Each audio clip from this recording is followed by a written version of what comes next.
They'll blanket you in Wi-Fi and profit off the radiation. Congregation collecting the people for that Satan. I keeps it blazing, cause I can read between the lines. I ain't blind, we unwind what they're really saying. Genetically modify what you're tasting. Don't need that cottage promise, so now you live up in your mom's basement. Redesign time so your mind is always wasted. Programmed to crave the basics. Keep the beta in stasis. Pay the state, kid. You're in debt for being born. Messengers are mourn, just the price for being warned. Don't be alarmed, disconnect from their machinations. Stop subscribing to the folly of own nations. Bone breaking ain't the answer, cause they seek the ownership of souls. Spread the seeds and watch them grow. Break the chains of control. Break the chains of control. Sweet eternal balance of all that is good, true, and beautiful, friends.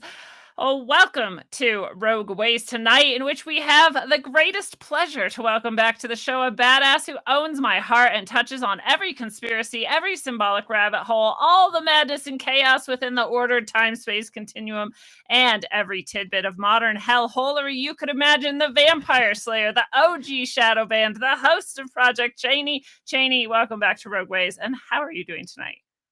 Pretty fantastic. How are you doing? I am good. We were just talking about my toilet weirdness, so there's something weird happening in my house, I guess. But other than that, it's okay. I'll tell the audience. I just went to the bathroom and then looked down, and there was just a perfectly good toothpick in the toilet, and I'm pretty sure I didn't pee it out. I think that would hurt really bad. So I'm very confused about what happened, and I've thought about it. I'm like, was there a toothpick in my shirt? Was there a toothpick in my pants? Like, I would notice either of those things. I cannot explain where this toothpick came from, so I have no idea what's going on. But otherwise, I'm good. That is so funny. It's so random. I'm just like... It was like a magic wand, your vagina's magic wand. I'm like, come on. Like, if we're going to create shit out of nothing, like, put $10 million in the toilet. Is that too much to ask? I don't think so, vagina. Like, you could do better. Yeah, it's a start. It's true. Like we're on a fast timeline, so you have no idea what your vagina's own manifestations might be. Which is hilarious, because then we were talking about like the fear of vagina with teeth, the vagina dentata. And I was saying right before the show, I was like, once I learned that wasn't just some random like weird joke that people were making and that this was actually like a fear, I wonder if you, Chaney, are the one who actually taught me that this is an actual fear, because you seem to understand the depths of where this comes from in the human psyche. Because I was saying that a lot of they say the monsters that kind of plague us in our zeitgeist and the alien, they rank as one of the scariest monsters in cinema. And from the movie Aliens, Ripley, blah, blah, blah, if you know what I'm talking about. So The this is so xenomorphs. scary because it represents a vagina and a phallus. So because they say at the oldest thing, most of the symbolism and everything is always the I think it's Mario always... from that refers to it as the pole in the hole all the time.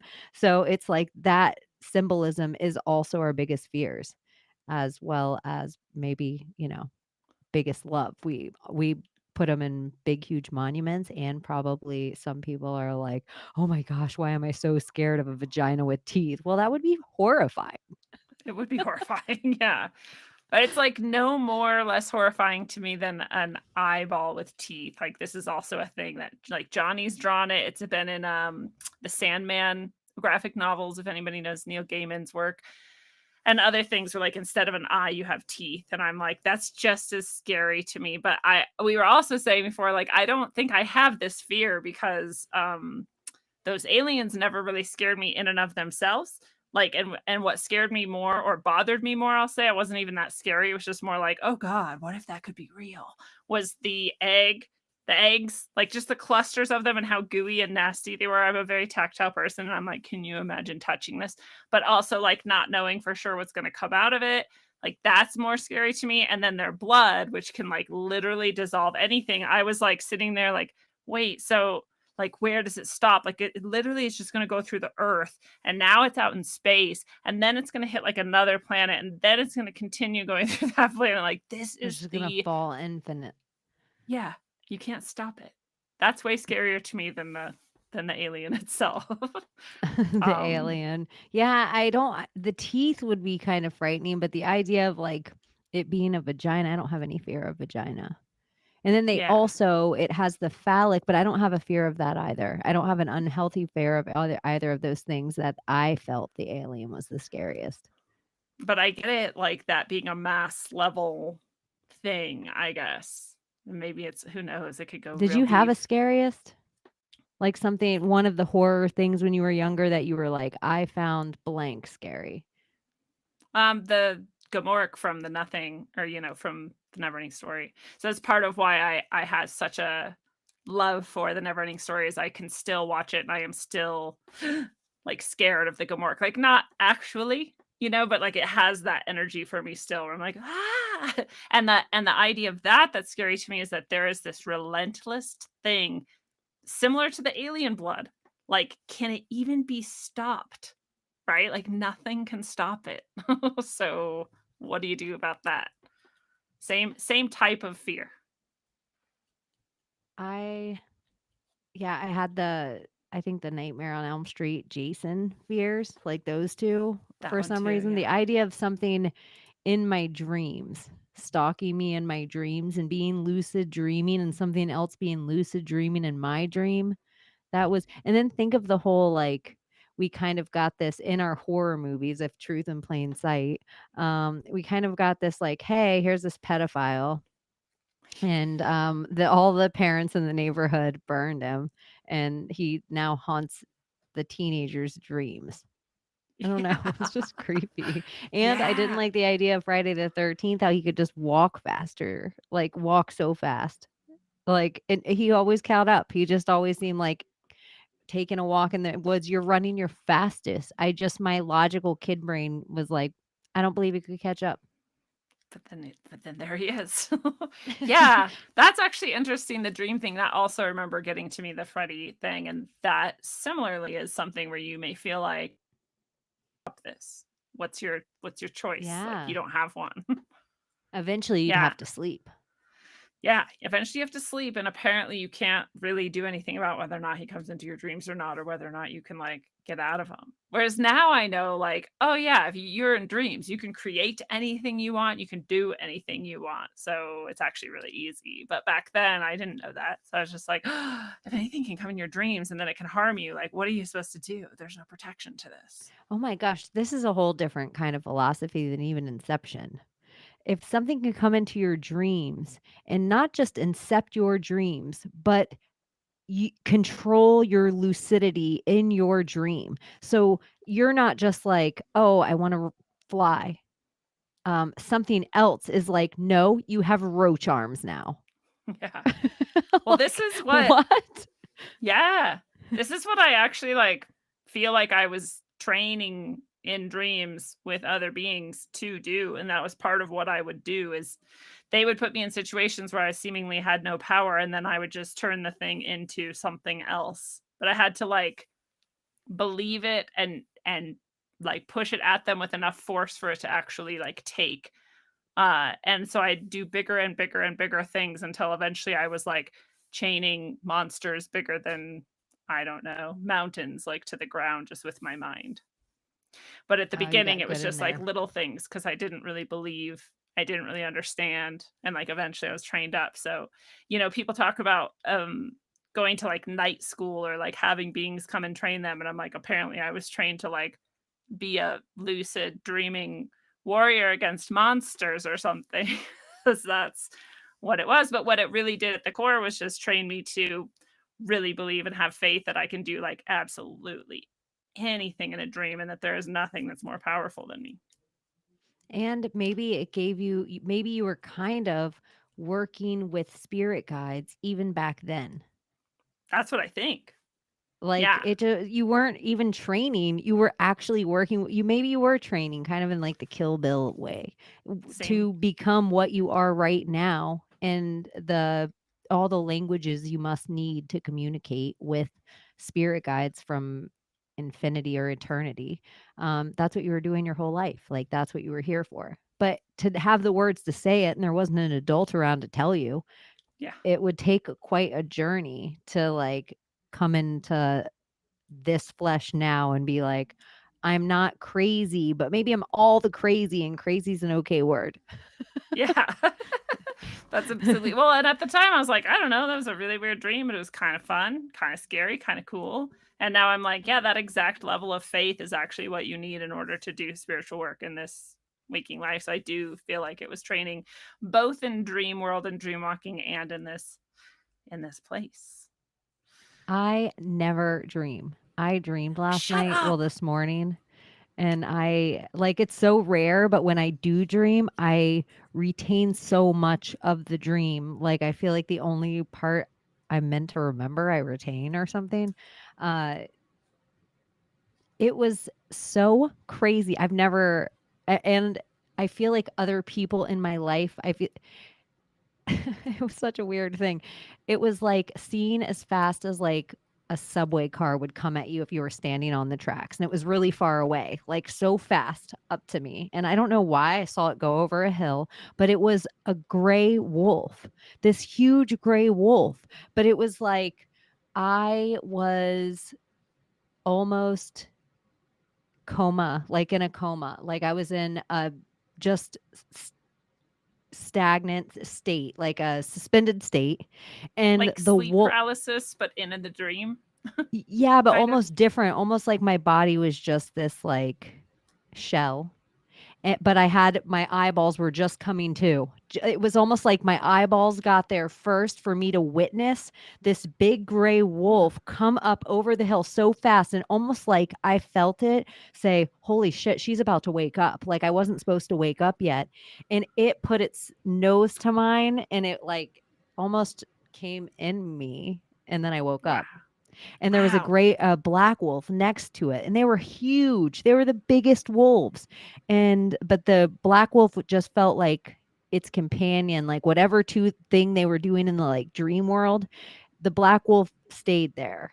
And I just got this shell of this great, like it made me think I don't dream. And this is the craziest concept. I can't believe I'm saying aloud, but this is I maybe I'm behind animal eyes. Like I'm separated in my dream, and I'm playing in a whole different realm than in my actual physical body. And I don't have a lot of recollection of it. And even the my eyes coming to and seeing it come at me wasn't supposed to happen. Like I wasn't supposed to gather this little blip of whatever realm beast I was playing in. But it was just so interesting. It made me look at, and they talk about this in so many movies and so many like that warging in Game of Thrones. Oh, right. Yeah. I think where they can see behind the animal's eyes. Yeah. I Yeah. think that's the word, but I think somebody told me Harry Potter has a word for like I don't know. But I then don't know. I loved flying, Harry Potter, but I can't remember that. I ask a bunch of people if you fly in your dreams, uh a lot of them don't see their hands. And so how do you know you're not a bird? How do you know you're not doing this? How do you know you're not like people will be like, I had a dream I was running naked through the woods. Did you, or were you a deer? Like a lot of times you just dream behind your eyes and you have your consciousness, but it doesn't mean you're a human. We just assume we're in our flesh. And I just had Well, this whole, it changed my whole brain thought today. I love that. That is so powerful. I would call that a power dream for sure. And first of all, I can't believe there's anything that you would feel like is too crazy to say. That got me. I was like, really? um, but also, I feel like, well, I want to ask you for in a second, but before I ask you, I want to say I do dream. I have dreamt of being a bird, for example. And that was like a provably psychic dream where I actually was inhabiting a bird, or like with the consciousness of the bird at least, because I woke up the next morning. The dream was I was a bird and there was a huge storm that was coming and I was fucking terrified, and I had encountered many storms before as this bird, but that storm was different and I knew it and it felt different, and I was looking around at all the other birds and I was like, we'll fucking see, like this is crazy. And then we like were all falling and hitting each other, and like I fell to the ground. then I was in India. I knew I was in India. And then I was with my friend and I was like, weird, why are we in India? And he was like, oh, I have an uncle here. Let's go see him. And I was like, cool. And we went and saw his uncle. And then I woke up. And the next morning I went onto this like site. This is in like 1999. And I only know that because he was living with me at the time because we were volunteering to get Ralph Nader elected for president, which is how you can just imagine who I was then. So, so he was living with me, staying on the couch or whatever at that time. And so I woke up and I was like, weird, I had this crazy dream and this bird and I was whatever. And I've just never really had a dream from a bird's perspective before. And then we were in India and we like went to see your uncle and he was like, my uncle does live in India. And I was like, what the fuck? And he was like, yeah. I was like, I don't think you've ever told me that. And he's like, I don't think I've ever told anybody that. And I was like, wow, like that's fucking weird. So then I went on this site and it was a site I used to go to all the time that talked about all the like anomalies around the world, and the magnetic shit and like the earthquakes and the fires and the tornadoes and just stuff. And one of them was a symbol of a bird on India. And I was like, what the shit? Like I had never seen a symbol of a bird on this map before. And I clicked on it and it was like a huge migration of birds was like thrown off course by this giant storm. And I was like, so I went and was a bird in that storm and like experienced that for, I think no other reason except to show me that early that like my dreams weren't just dreams and that probably most people's dreams aren't just dreams and they actually are what we experience. So in your experience you're describing with this gray wolf, what I want to ask you is, first of all, could it be that wolf wasn't like she's not supposed to, but was more like, holy shit, she's noticing this? Do you know what I mean? Not that you weren't supposed to, but just that it was unexpected. It was weird how fast it sped up once I noticed. Like I saw it off in the distance and then it was like, oh shit. But it didn't seem like frightened at all. But then it was amazing to me how the black wolf ran past me, but it was so protective. Like it was like, and it wasn't as fast as the gray wolf once the gray wolf was like, I better get there. Like, it was just so interesting and how big it was and how it just kept getting bigger the closer, because perspective is so far. And once it got to me and it's like wet nose hit my nose and I just sat up and it wasn't the scary startle of like a wolf running at me and about to bite me, like how it would be as my human instinct in real life. It was like, I just experienced something. Like I was excited when I woke up, like, cause I don't dream. So I was like, this was something weird too. Usually my dreams are so like, I don't know, very spy oriented. I always feel like I'm in a spy on the lam in my dreams if I ever retain them. So I'm like, ooh, this was so different. Wow. Cause I also wonder, like, maybe you were like being a wolf or with like a real wolf who was like out playing and that was like fun for you, like I was the bird in that time or whatever. But what if that is also just a representation of your soul in that realm? Like you just are the gray wolf. What if it didn't run into me? It ran past me. And I was just invisible in this realm as and the two nose wolves were running to touch yours just by chance. And it just like I got to feel it for one split second. Like if I could have turned around in my dream and looked at it, like would it have been running by and would have it looked back at me like in its wolf world? Like I swear I just saw like a two-tone haired human. Yeah. That's awesome. Like yeah, that is. You have like gray and black hair and you saw a gray and black wolf. I know it's not gray, but Yeah, it is so crazy. So weird. I don't know. That's awesome. I just also, because one of the experiences I had that was so mind-blowing, that was, like its own level of awakening, was to meditate deeply enough to experience like the me behind the me. And I've talked about it before, and that's what gave me the idea that what if this like wolf energy wasn't like, oh no, she's not supposed to, but just was more like, oh, she's doing it. Because that was the feeling of becoming that level of myself, was like a fuck yeah, she's finally did it. Like, like we're separate consciousnesses somehow, even though we're the same being. And that level of me was just like, dear God, thank you, finally. So that made me think like, I wonder if the wolf was more sort of like, whoa, that never happens.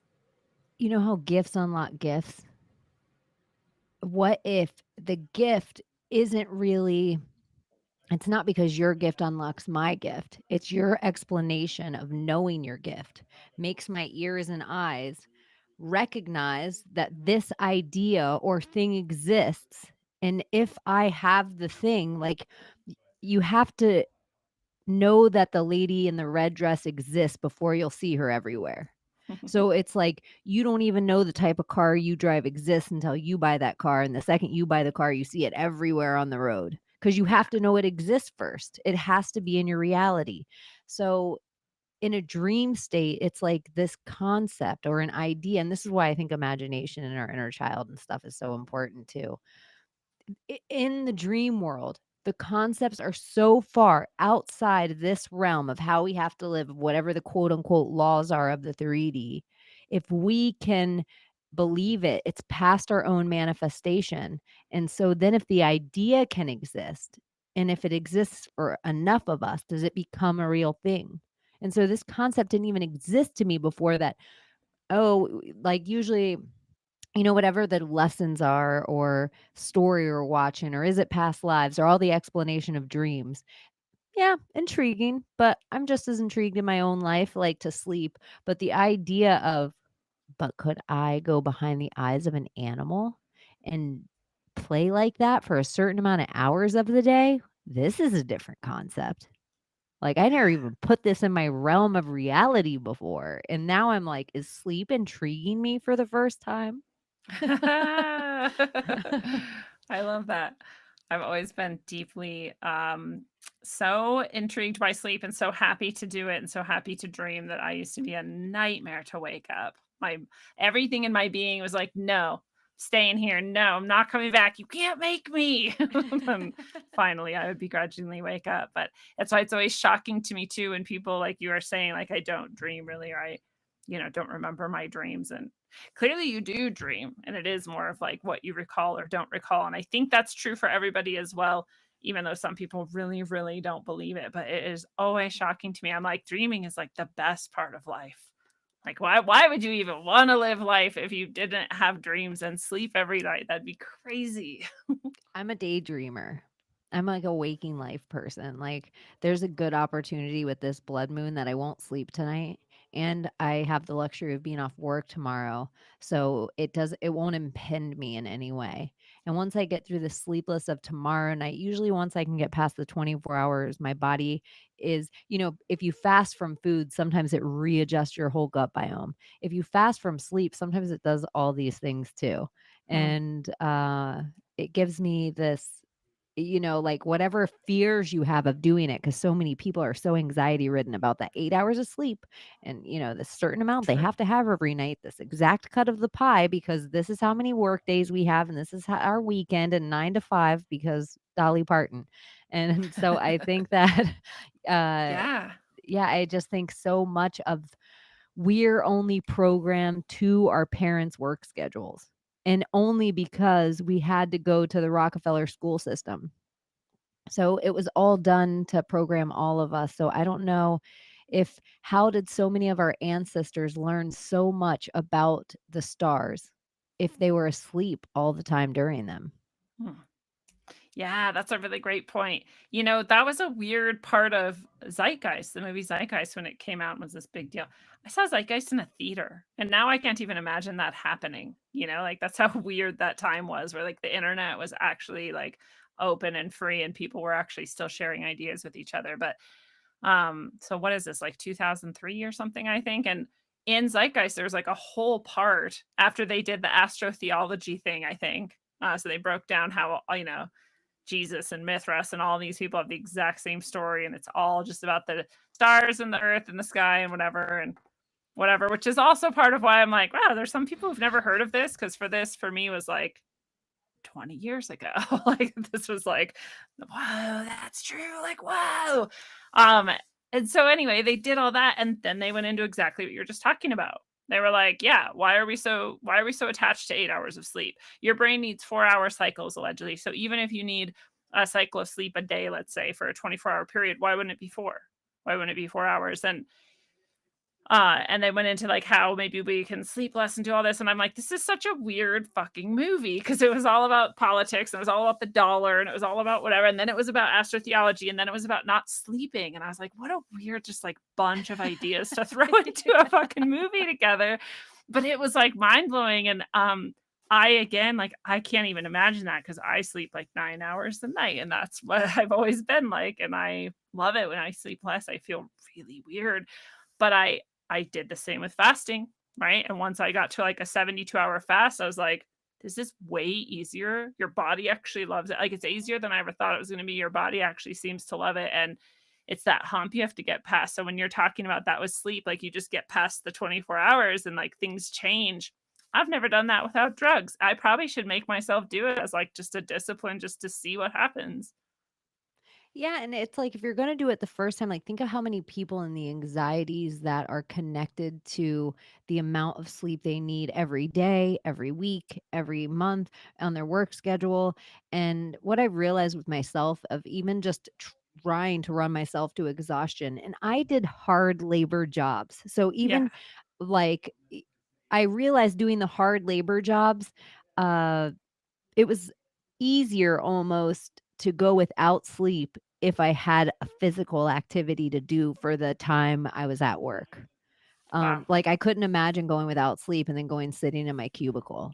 Yeah. Like, it seems like your body would be forced to be like, "Up," like, just crash. But what I have also learned is the way that your brain thinks is almost in a dreamlike state of fluidity, but you know so much more than you think you know. Everybody does. It's in there. You just are you have learned helpless with your books always there and your phone's always there and your journals and your drawings and your things. But something happens when your brain loses the kind of structure that everything is compartmentalized in there. And it almost is like somebody just takes your filing cabinet and shakes it and it's just paperwork flying everywhere. But it's weird how it connects different now. Like you just get to walk through these ideas because you're not attached to things the same way. And you're like, oh well, and you're kind of you get a little loopy. And but I and you start even hit a point where you're like, I wonder if I'm going to be able to sleep again. Like, you'll hit that point because you start like, "Okay." And it's good if you have a friend around or somebody that wants to do it with you so you don't, quote, unquote, "lose it." You don't wanna, like, go Get the mad. tweaker peaks. Yeah, but well, it's I was noticing that a lot of the similarities I have when I do this occasionally, and I don't do it all the time. I do it, like there was, like, during the lockdowns, I definitely did it more, but in the real, like, maybe twice a year will I do, like, a long haul, and I know my body's gonna do it, and I even know there's gonna kind of be a slight hangover afterward, like, energetically, but the people that have seen through the realm that I've seen through tend to need speed to do it. And so people Yeah. that are on those kind of like methamphetamines, Adderall, their kids Modafinil. Ritalin, cocaine, like something, and they've stayed up for a certain amount of time, they'll start telling you crazy stuff that people are like, oh, that's paranoid schizophrenic or they're hallucinating. But those are all the same words they usually give to these certain kinds of experiences. So yeah, Yeah. it's just, Yeah, why that's do you need a fascinating. drug to stay up all night?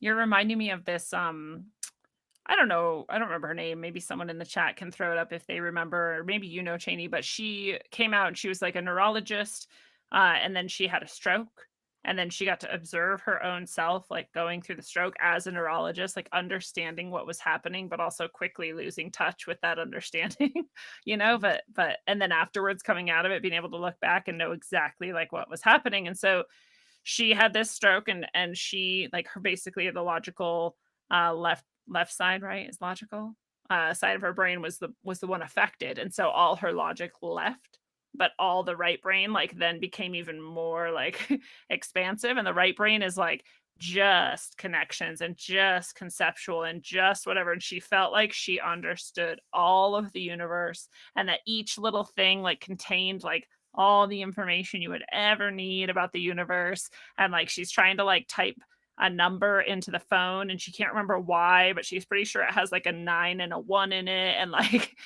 but like the 9 and the 1 means something too. And it was just like this really severe acid trip almost, right? Where you just go fully into the like right brain creative side of things, and the side of things that everything is connected actually, and everything does actually contain the meaning of itself and the meaning of everything else within it, and you are connected to that, so you do actually already know everything. And that's what you're reminding me of, as well as when people, and myself included, were high enough for long enough and not sleeping enough for as many days on speed and things like it, you do start to see like shadow people and other things. And there's another aspect of that, like, if you do it without drugs, do you still? Probably, because you're still just like ripping down that like veil of being like so attached to the logical and the sequential and the, like you were saying, compartmentalized. And so maybe you just are opening up that side of thing. And this is part of why people do sleeping fasts as well as part of ceremony often, right? To get more and more in touch with that side. I sit outside more um, during the time at night. I tend to find that I crave the moonlight more. It usually is around a full moon period of time, even unknowingly, before I knew anything about any kind of energies or rituals or things like that. I Because it also actually does would affect you. say you get clean food if you're going to do this. Get clean fruits, clean vegetables, and nuts. Because once your body goes past a certain point without sleep, food is totally different. You don't crave things out of like, you almost peck. You naturally will become like, well, you'll eat a bunch of small meals a day. And you need it because calorically, once you don't lay down for that 8 hours, you'll start like, you can tell when somebody's going without sleep for too long because they'll lose weight quick. And so sleep fasting, it is something that you need because your brain working that much, your brain doesn't get any credit for how much calories it's burning. Yeah. And I And almost think the fat. creative side of our brain might burn more calories than the numbing numbers that they try to keep us in on the logical side of our brain. So it's not even an accident that they're called numbers. So They're from the I same feel root. yeah, when you're in the creative side of your brain, I think that it burns so many calories, and nobody's spending any time in the creative side of their brain anymore. And so we have a whole fat society and chemicals compounded on that you can't even pronounce. So I think it's kind of all on purpose, all by design. That is really interesting. You're fat. You're fat. Your brain does really like fat and does consume a lot of calories. It is like the most hardworking organ you have, perhaps. But yeah, numb. I was just thinking about this the other day as well because of Marty Leeds, who's an amazing genius, and he was pointing out that numb and numbers are from the same root. It's not, but our idea of numb is interesting too, because our idea of numb is like really connotatively connected to our close to like what we might call despair, right? We're like, oh, I'm numb. I'm numb. I've been so battered by the world that I've become numb. Or this dissociation, right, that we can experience. Like I've just had so much that I'm just like disconnecting now. But whereas numb's actual denotative meaning is especially the root of the word is just to say objective, right? Just not connected to the emotional, which there's a place for in a purpose too, just like anything else under the sun, right? So part of like, and one example I have of that being useful. So like I have a lot of pain. I have chronic pain. It's never actually numb, but I can get to a point where I can dissociate from that pain in a way. I become numb to it. I'm objective to it. I can still tell it's happening. Like I logically know that it's there, but I'm not actively connected to the emotional and sensory experience of it. And it's different from dissociation in that I'm still connected to it actually, right? I'm still actively processing it in a linear fashion, like that it exists and that here it is. And like, I'm not in denial of it.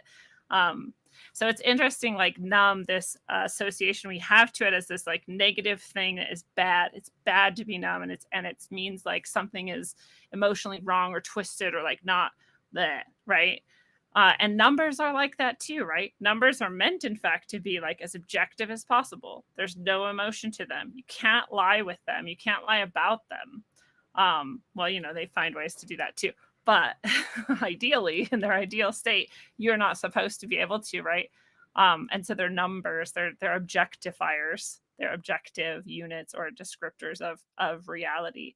So I just find that really interesting and fascinating. And I don't remember what you were saying that made me go into that, but you brought it up. It's your Numbers. No, fault. because I think that even the word Google they gave to us to numb our brain to make us think about concepts that don't matter. They literally don't matter. So it's like if they have these numbers and the numbers keep getting bigger and you get a little more numb and a little more numb and a little more numb and a little more numb and a little more numb. Now you have no feeling and you feel nothing. Now you're no aperture of God. You're a computer. You're numb. You're numb. You don't feel you're standing 6 feet apart from the person. Your torus field don't even feel each other. You're numb to it. And so I feel like they want us to be numbers. They want us to be numb. And so it's like for me, I can see the objection of like peeling back, but I also think like, nope, your feelings and intuition and tools of discernment, that is all there for a reason. And you should objectively look at things, but you're not a fucking number. Yeah. Like, You have to do both. You never will be a number. There's nothing that numbers can ever create you, no matter how hard Elon Musk tries. You have to have both though, right? This is like hashtag middle path. Like there's a reason you have left brain and right brain. There's a reason we have, the objective and the subjective. And if we go too far into the fully subjective, then we are like that woman having a stroke where then it's cool. I dive into it on purpose many times getting high. There's a reason I enjoyed that, right? But that's not actually, it's not possible to have a life in that state. So you have to have a little bit of the numb, the objective, and the emotional in order to like even exist, right? And whatever we're here for. I think our emotional they've pulled this way. Yeah. And the numbers they've made this. So we have no idea what the real symbols of the numbers are, what the real chants we're saying when we say 55515, 1111. We have no idea of the stuff that's really coming out of our mouth. So the symbols and numbers have become these numbing numb things, and the feelings they're telling us anything outside this box is crazy. So it's not that the polarities don't exist. They've told us what they are. And I have to trust that somebody out there wrote the right thing, that when I'm reading it and the teacher in school is telling me it, that's the right spell that I'm supposed to be thinking with my logical side. So it's like they've trained our logic and then they've effed with our creative. And so our polarities are so tight together. We are under the assumption that what it means to be conservative and what it means to be liberal are the things they tell us on TV. Yeah. Like That's it's like that's how I think everything is. It's like, oh, I have to believe that infinity sign is also your meta symbol, is also your 8. Why is 8 the word 8? Why am I eating this? It's like something about this all doesn't make sense, and I don't think it's on accident. Yeah. No, I think you're exactly right. And this is what, the warning or omen or predictive programming, whatever you go with for 1984 was telling us about too, and Brave New World, right? And all of the dystopias that the logic has to be inverted, and so do the emotions, right? And then it's because we are both those things. We are both sides of the spectrum, and we also need both sides of the spectrum. So they have to invert and contort both in order to get us completely twisted around and inverted ourselves, and therefore controllable and controlled. And so like the emotional, they're like, yeah, get emotional, right? We know, in fact, you're going to get emotional. You can't help it. You're a human. That is half of who you are at least. So get emotional at Emmanuel Goldstein. Scream at him. Just tell him to fuck off. Like you hate him. This is the 2 minutes of hate. And then because it's going to be more than that too, because we're torturing you all the time, we're going to have a hate week. And then you just get hateful as fuck, right? Don't love people. That's too uncontrollable. But channel that love into this thing here too. We're just gonna let you just like have sex with this person sometimes, and like I don't know, whatever, right? So all your emotion, we know it's there. We're just going to contort it. And then same with the logical. All your logical, you're going to do it. We know it's there. Logic actually exists. There is an objective. There is an objectivity, and you have it. Half of you is that, but we have to twist that. So anything that we'll train you since you're a baby. Now they're like, hey, free preschool, free daycare. As soon as you pop that sucker out, you just throw it over here in this facility. We got you. Don't worry. This is modern healthcare, modern whatever social net catching you up. I don't know. People think it's a good thing. We're going to train that fucking baby. And this is logic, actually. Like, here's the trap for your mind. And it's like, here's the logic too. It's like the sleeping, the food pyramid, the Santa Claus, the Hallmark holidays, like we have to trust so much stuff on the logic side of our brain that makes no sense, that even as a kid, like I talked about this in my podcast this week about the razor blade in the apple. Even as a kid, when somebody told you this, weren't you like, are adults so stupid that they don't look and they wouldn't see a line shoved into the fruit and they would eat something that was open up? Would you ever touch any fruit, even your naked ape, dumbest primal monkey self? You grab anything off a tree and you're like, does this have worm? Yeah. Like, so it was like when some of the things that logical adults, and this is what we're told in our society, little baby apes follow big naked apes, and we listen to them because they're the logic. And look how much silly tooth fairy braces, like, I really don't know. Maybe it's the mercury in my teeth that make me think so logically, because it just would behoove them to sell me a whole nother thing of like, you know what? I bet they'll put toilet fucking material in their teeth too, because we'll tell them it's white. Like, we're so crazy that then they'll make up the next thing, and then they'll make up the next thing. And then we always find out the thing they make up is crazy. So who knows what logic is? And then our emotions, they tell us, are all crazy. So like, Yeah. here's a pill. Here's a pill with your frantic ladiness. And then so it is our masculine and feminine. They've broken all that in all of us. And yeah, it's totally true. This logic though too is like, again, objectively or whatever, just like the creative and just like the stroke half of your brain or whatever in that scenario. Like 9, this thing is phone. What 911 save is me. it? Can't I just send the message? Don't people just get it? Like, I know they do. But this is actually nature, right? Nature is logic. You don't actually need any school system or education system to teach you 100% of what is actually logic.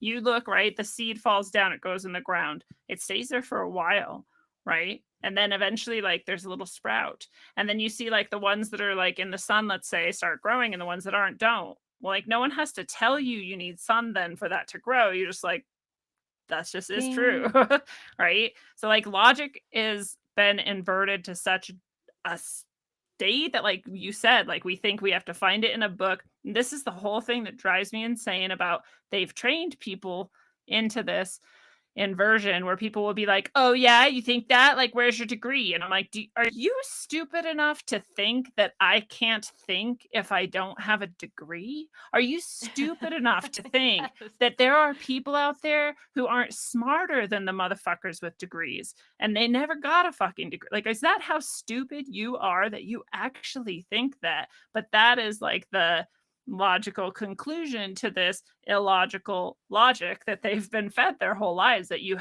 couldn't possibly know without a university. And I'm like, motherfucker, there were wizards before there were universities. There were people like messing with how the does your fucking matter jacket and keep shit. you warm if it's not a name brand?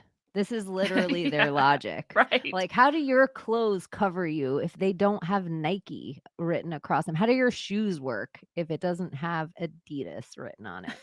Yeah, it is that stupid.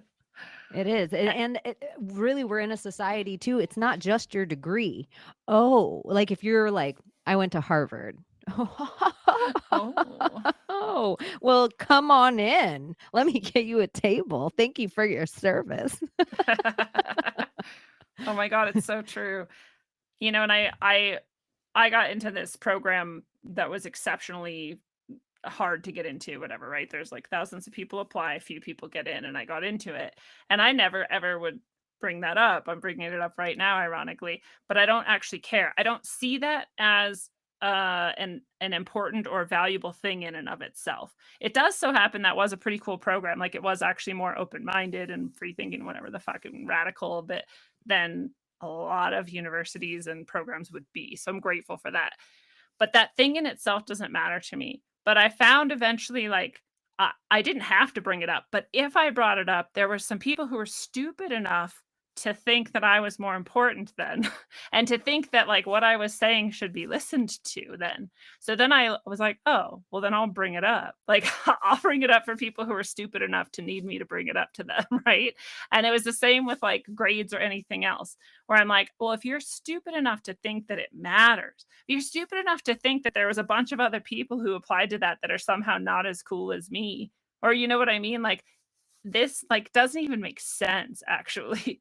But this is what we've been another thing we've been trained into. Like, what are your sources? Where are they from? Oh, they're Mhm. not from a .gov, but they're not very good. I'm like, what the fuck? Also, anyway, we could go Is off it forever on that, but mainstream news? Is it this? Is it yeah, it's like everybody is a that it really is a qualification now. It's like a tedious it's not even getting through this is where emotions are like, oh, this is that part where sometimes you just want to talk to people's logic because sometimes their emotions make you qualify every single word of your sentence. So you can't even get through to the creative fun side of the feminine because you're having to battle like they're yeah, it's so crazy what it's like keeps going back to the each side of the pole, but it keeps getting tighter. So it doesn't matter who you're talking to anymore. And the echo chamber keeps getting, it's like, what are we doing right now?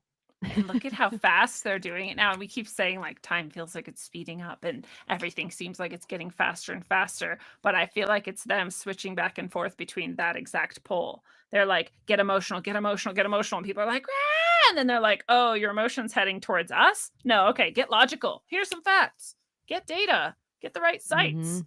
Who Get has someone the with a right facts degree. though? And then they know Right. that they give you these seeded facts on your side. They give me seeded facts on my side. We're both arguing at the online water cooler now because we don't even go to the office anymore. We're online arguing and both of us have different facts and both of our news sources tell us the other is conspiracy theory. And then any of the people out there that are posting anything close to true, they're getting bannered on everything or getting blocked or getting deleted or shadow banned. So it's like the two sides that are actually arguing aren't the truth of the thing. And the people that are probably just randomly like, hey, maybe you guys should try an anti-parasitic. And it's like, boom, you lose your account.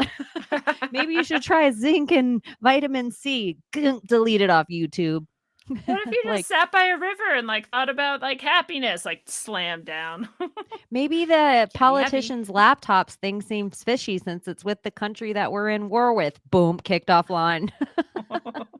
It's so true. This is why I say too, like this is the one thing I think you should be most wary about, that I'm the most wary about and have been the most wary about, is people who just say they know.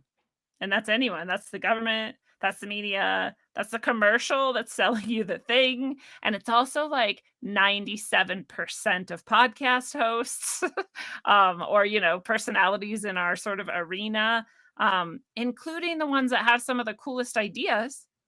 That doesn't mean their ideas are shit all the time. It's just like you just got to be careful of people who say that they know for sure. You also have to be careful of yourself, like being like, do I know for sure? I don't think I do. I don't think anybody does. And like you said, like we're in this now psychotic level of like how the insulated the bubble could be, right? What you think you know. Like you said, they're like literally putting this person by person results, including what comments you see on any given post, right? Including what posts you even see and including your search results. So I don't know, and I still think as much as we talk about that, there's people who think that that is, like, too much effort for them, the ubiquitous them, to pull off. Do you know what I mean? They're like, "Pfft, That's like really crazy. Like you think they'd come to Chaney each Hook, person and no, do this. Chaney Hook, how could you think that Sandy Hook could be that big? That's what people always are like. You think the CIA has a whole town, Chaney? And I'm like, yes, at least. I Several. think North Korea's not real. So I think they've got countries and shit. Like there's Yeah. like places in the Pacific Ocean we don't even know exist. Like I know. I'm like, what are you talking about? I think we can go underground. I think they're like news people, uh, people you never heard of, small town politicians, Hollywood madams. I think this whole thing runs so deep. I think the only reason the entirety of Hollywood is there is just to brainwash you. The entirety yeah. of it was never meant to entertain you. But even the word entertain, they want to enter you, all right? I think when you turn on their silver screen stuff, I think you're probably letting energies into your life and house and psyche all the time. And Yeah. even in the idea of dream state we were talking about of gosh, can you imagine if somebody else had control and could incept your dreams? Oh my gosh, they do. Probably movies and video games and television shows. And there's everybody that used to talk about nobody dreams in color. They're like, "Oh, nobody dreams in color. It's such a small amount of people that dream in color." And I'm like, "Huh. I bet you everybody just only dreamed in black and white because all the TVs were black and white. Why is that so? I bet you more people dream in color now than have ever before because all of our screens are colored. Hmm. If that's the case, that majority of people used to dream in black and white, how much are they actually putting in there? Yeah, that's a really fascinating, fucked up point. Because I was just thinking, like, it's not that long ago, probably, that they started being able to, like, literally choose a thing, a concept, an idea, and put it in your brain while you're sleeping. But now I'm like, well, I guess they always actually were, right? Like, even down to like, I'd play Mario when I was a kid or whatever for we had really strict limits actually, like half an hour or something at the most probably, and then I'd go to sleep and dream of it like all night long. That's like a silly example, right? But it's yeah, when were they not putting the ideas in? Now it just seems like they can like beam it in more succinctly person by person, or at least that's what they say, and that's what I seem to have experienced a few times, but like it's always been a deeper role than that, at the very least, like this subconscious level of programming that's going on that's lasting. And they always walk us in with innocuous, or I don't even know if that's the right word, just very simple, like here's Mario Kart, here's Tony Hawk Pro Skater, and we walk in with this technology, and you're walking around dreaming of Mario Kart, and I'm walking around in my real life like rail sliding every single thing I see mentally, and how Yeah. I bet you I could jump from that rooftop to that fence post and rail slide down the thing. Like I'm running through tracks in my head just in my real life of this video game. So then they always take the technology and then they put it on, they give you a gun, they may put the blood there, they do all this next level stuff with the technology. The more real something becomes in front of us, like it's one level of something they can incept in your brain with a drawing or art or energy. But the second it becomes real in a cartoon and then another actor or a person, the way we attach to it is a whole different thing. That's why they can empathetically make us like Planet Earth. We watch animal shows and we're all like, oh my gosh, like, oh, I'm so attached to this. Uh, it's all energetic. They've known it from the beginning, and they dictate every single idea of every single thing they want to do over the next 20 years. Like I like talking to you because of how long you've been woke. It's probably why I'm so glittery red pilled, because I remember I always use my thing of like I used to pass out Obama deceptions on the streets of Portland, Oregon. That's who I am. Like this is how all long, but like the zeitgeist, like it took me a while to build up all my like credential and know everything I was talking about to be like, take this Obama deception DVD. Here you go. And now imagine I would just get killed in Portland if I tried to talk bad about Obama. Like what kind of world difference are we in? But it's just these uh fucking even forgot what I was saying. I said Obama and I did a spell You were on talking about myself. them doing 20, yeah, seriously. You were talking about 20 years in the future and like looking 20 years back at Zeitgeist and like you can Yeah, like see. they do little things like used the example because Kanye West is all in the news, but nobody has a memory of Kanye West. So I used the example of Kanye saying George Bush hates black people just so that it can put that in the American zeitgeist. So it ripples, ripples, ripples, ripples. And then that's the push Obama needs to be like, you're right, but Americans don't hate black people. Look at our president. It's like we don't even realize how often this guy with just one phrase, one slogan, one thing. I think Trump was brilliant at this, like boring Jeb, crooked Hillary, doing these taglines that hit the zeitgeist.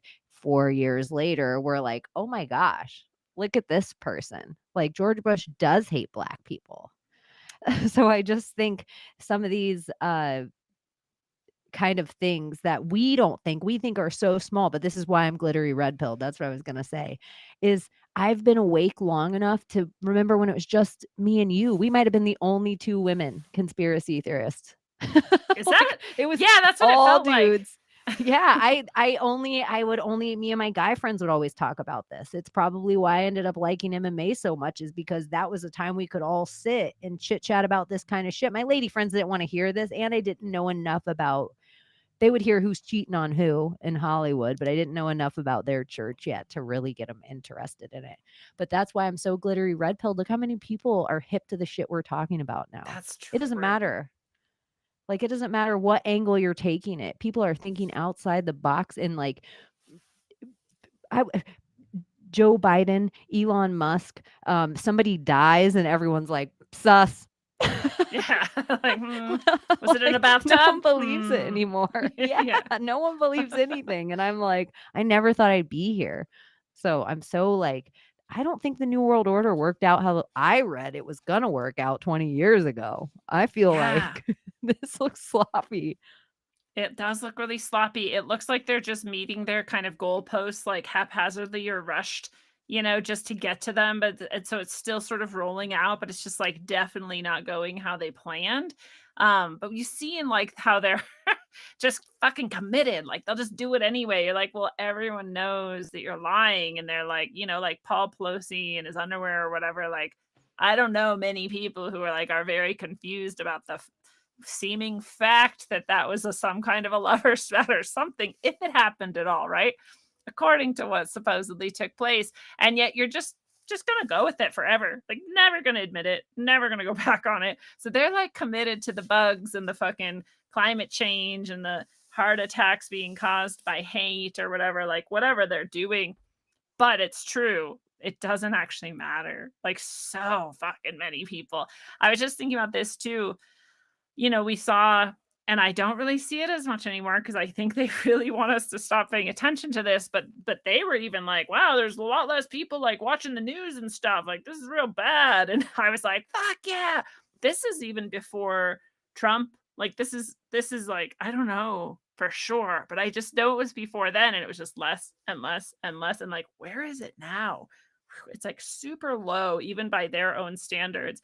And then you look at people like, love them or hate them, right? But how many views and how many people are they reaching? People like Steven Crowder and Alex Jones and David Icke and fucking Joe Rogan and, as normie and as operative as we may think some of those people are, they're still saying some shit that is like totally against the fucking box that everyone was It's living still in a for a while. breadcrumb toward the right Yeah, direction. right. Whereas those people used to catch, like, nobody would watch Joe Rogan and find roadways. But now it's like their brains are working in a way that they want more. They are curious about Eddie Bravo. They do want to know about Sam Tripoli. What is happening? It's not just the conspiracies. They're like, okay, so Joe Rogan float tanks. Why does he float tank? Is he meditating? What are these spiritual things? Like, they're getting past what used to be the catch-all and people are starting to think past it where even it's not just the normal people that hate the normal people. It's like, where is Neil deGrasse Tyson? Remember that guy Yeah. was on a pedestal where they were like, who knows more about space? We all love space. Now Elon Musk is the new Neil deGrasse Tyson. Yeah. Like he just can say anything about space and we're like, yep, we believe you. Yep. You put a car Okay, up we there. believe you. Yeah. Dude, what It's so did weird. happen to Neil deGrasse and Bill Nye? Bill Nye was also big for a second. Everyone was Everywhere. like, We had he's to a see the scientist. resurgence. Gen Maybe X they're marked with the beast. back underground with the like clone tanks. Like they're like, we gotta reformat this one. Like it didn't work out. We gotta go with a different model. Gotta go with the In Elon model. I believe they don't tell us things for revelation of the method. Like that to me of them caring about karma doesn't make sense to me in my logic that they would care about karma. I think they tell us just to really be like, ha ha ha, like it's a joke twice. You're a fool. We're going to tell you right to your face and we're still going to do this thing. The And Duper's delight. yeah, and so even in their like, oh, here's the apocalypse, like their story of the apocalypse they've been telling to us all this amount of time. And then you're going to have this scary guy and he's going to be dressed in the riches of man and blah, blah, blah. And he's going to mark you as a beast. And if you don't get the mark, if you don't get the verified mark, then you're not even going to be able to feed your children. We're here. And their script is so boring. Like, so where it's like, so the world's richest man has Baphomet on him that he dressed as Halloween right in front of our face. He wants us to pay $8, which Scorpio is the eighth sign of the zodiac, and he wants us to pay $8 in this dance that we didn't think the same way that the elite trade real estate. If I have a property with tunnels, I'm not going to give it to a normie. I'm going to give it to another elite. If I have a platform, I'm not going to give it to a normie. I'm going to give it to another elite. So people just think this like real estate trade is something any different where it's like, oh my gosh, DARPA just brought DARPA.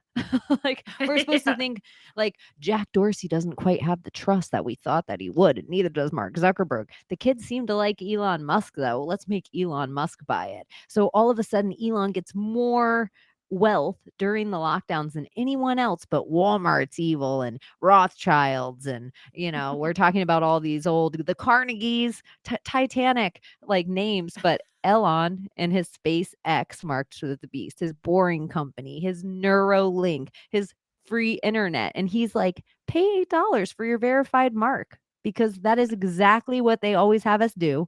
We argue about two sides. We just watched every cool celebrity, the Church of Hollywood, all walk around with their verified marks for so long. And monkey see, monkey do. We follow the sheep. Like that's how the sheep follow the stars. The stars have it. We want it too. So it's just so obvious to me that the PayPal, the same guy who owns PayPal, is in your verified bank account, and anything you say against the church of Elon, you're going to be charged $2,500 and it's going to come right out of your bank.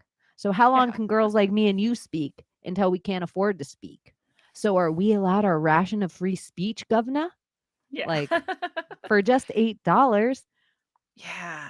It is interesting that anyone thinks that there's going to be any free speech on Twitter for exactly the reasons you so perfectly just elucidated. And yet, like you said, if you look back at everything Elon's ever done, like any of it, none of it has been for anyone's benefit. I have a visceral hatred in me for him just for Starlink, just one of the projects. I would for Neuralink if I saw it actually being real. Like I still don't know if it's just like a thing they do to be like, we're gonna microchip your brain, monkey, and we're supposed to be scared or something. But but Starlink, I see something at least, and I'm like, you fucking like I can't even describe the rage that rises up in me because I'm like, that's my fucking sky, not yours. Who fucking let you? Who told you could do this? And who thinks it's good? Oh, there's internet in like Africa somewhere. Like, I don't give a fuck. We could do that without having a bunch of shit in our sky. Did you see? This is a total tangent, by the way, aside from No, Elon's I'm history on of it. evil. I agree with everything that you say. I'm like, are you just allowed to go tie boats and string and boats and string and boats and string and just sit at the shoreline and just keep littering boats and string out because you feel like it? And who Like we said should almost do this to be like, who let this motherfucker take the sky? Like guy I'm should allowed be to just put killed? trash in the ocean, but Allegedly. no. No. Yeah. Yeah. And then Neuralink's obvious for various obvious reasons, evil's fuck. PayPal was always evil. I just didn't notice it for a little while. But before we even had the 2,500, we had all the different people they were silencing in various ways by taking away their account, stealing their money, not giving it back, etc. And it was all just to get used to being digitized and then more easily controlled. Every single thing he's done, you could point to something. But did you see this fucking, aside from him being just an evil fuck that I can't believe anyone would ever, I'll always be like, sure, there's a chance. Maybe he'll do something great. But like, that's not what He's allowed to history says. insider trade your digital fake currency. He's allowed to inside trade that because there is no like laws. There's no governing body on cryptocurrency. So he can just go on whenever he wants and put a picture of a Shiba Inu. You guys all go buy it. He waits till it hits the top mark. He sells and he can afford so much. He can control any cryptocurrency. So this is all what he's doing. It's his platform. He has a newspaper to the world and he can control every market. Ugh. And so, yeah. So everything he's worked on has always been for the fucking establishment, for the so-called elite to gain stolen more technology and our government subsidies. The only way Yes. the only way he has any money is because we give him our money for his stolen technology. That no one should have so even ridiculous. fucking allowed. The whole SpaceX thing. So it's all of it's garbage. This is just a total tangent though. Did you see this Candy Crush bullshit? No. I tell me. fucking now we should all kill allegedly Candy Crush. So Candy Crush had this huge advertisement, I guess, and it's just up in the night sky and it's like filling the sky and it's like drones, you know, with their lights and they're just playing out this little fucking commercial. It's just a commercial in the sky of drones. And they're like, isn't it great? Isn't it so neat that we both like had the ability to like pay for this and do it and program these and all the people that had to work together and that the FCC and the fucking whoever the fuck said like green lighted it and blah blah. I'm like, no, it's not fucking great. Would they let me do that? If me and you wanted to get together and make a huge source of fucking drones that spelled out like fuck Donald Trump or something, you know, or whatever. Yeah. Well, they would like that. But do you know what I mean? Like whatever we wanted to say to people, would they let us? No. So why the fuck does Candy Crush get to do it? Again, who gave you the sky? You pieces of shit. And how arrogant to like think that you should. You should put be a Nike sign on ashamed the of moon. yourselves. Like, yeah.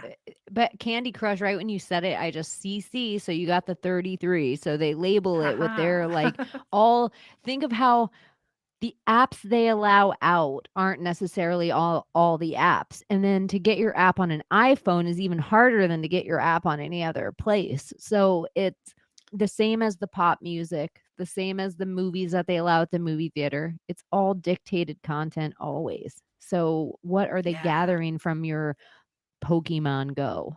That was We were all complaining about Google Earth, but people were inside their homes showing their whole entire house and getting a map of it. Yeah, every single thing, everyone they hung out with, it was pinging the phones together. That was some mind control shit. I was like, what the fuck is happening? Like that was like the pre-COVID mass formation psychosis that like struck me as like we've hit a new level of like danger collectively, you know, like this They'll many do it. people are caught in this. And I have a theory. Yeah. I love your theories. I think in the Great Resets, I think in a like Tatarian idea, they've done this to us over and over again. And they only give us a certain amount of history. And that would create like the orphan trains because they kill all the adults slowly. And they do this over and over again throughout time. I believe they show us this is going to happen every single time they reset us, because you know it's over when the fat lady sings.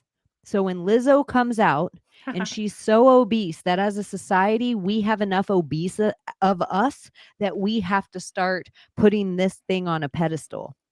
That means that if there enough of us are fattened up to now reproduce the materials that they would need to run the next part of the reset. Because if like it's Cozy Crone on her idea, but I like kind of played with it in my head a little bit, is that like humans are just lamplighters. They're the ones bringing the light. So they are like whale blubber. So this is interesting too, because I've played with this idea, and it's not going to be popular, and there's going to be people who think it's like literally evil, and maybe it is, but that is basically happening, but that each time it's like all the beings are actually choosing their role in it to get to this point, that it isn't like evil is winning and we're trapped here, but that like evil's like, well, we have to play evil in order to get to that point, and good like, well, we have to play good to get to that point, and then people are like, well, we have to get really fat to get to that point, so I'll be a fat person, and like all of this stuff, and that the fat is literally insulation, right? And you have to have a certain amount of insulation in order for the level of just pure fucking energy that's going to come through. And that anyone who, we talk about this all the time, like raise your Yeah. vibration and you'll catch that wave and you'll like be on that Yeah. plane now. Well, like that's a high fucking level of energy. But in order for it to even come through, it has to have enough insulation. And then some people are going to jump in and catch it, and it's going to like fucking elevate those souls and consciousnesses that were ready for it. And everyone else, like, maybe they get a karma cleansing because they were like, yep, I'll be some of the fat. Like, you guys go for it. I'll catch you next time or whatever. Like, it's not. Do you know what I mean? Does that make Yeah, like sense? they're weighing themselves down. Well, and that everyone in it is like, yeah, I'll do that. I'll play that role. No one was like, why are you orphan training me? Or like, why are you resetting me again? Or like, how dare you? They were at the soul level, at the conscious level. We were high conscious level. We were all just like, yeah, if this blast of energy only comes once every 26,000 years, let's say, or more, then I'll play this role in order for some of us to catch that wave. If none of us are going to catch the wave, if we do nothing, but some of us can catch the wave, like I'll be the evil fuck that eats babies, and you do that, and whatever.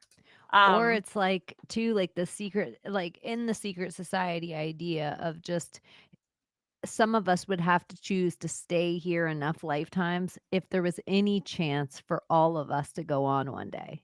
Like if there really was an ultimate evil, if it wasn't about dark and light, if it wasn't about just these two ideas of what we have of darkness and lightness and density, and if there really was an idea that was unnatural, like because we're supernatural, all the natural, if you take all the natural in the world and that's all God, if there's this unnatural evil that isn't us at all, that we are sharing a realm with, it might be collectively in the 100 monkeys of it all.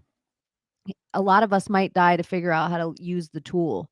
But some of us would have to trust that, almost like you learned in the Mario Kart, like, oh, if I die right here, it'll reset my game right here. And almost some of us learned that thing. Like I almost recall in this lifetime, in the last few years, where I feel like I walked into this person. Like everything was different. Like I walked in, one day was one way, and the next day I walked in here and my friends were all different. And they were slightly the same as my friends, and the people around me were slightly the same as the people, but only a couple of people made it past that point of like still recognizing me and who I was. It was really like I changed levels, and now the person I was dealing with wasn't the same energy as we once connected before.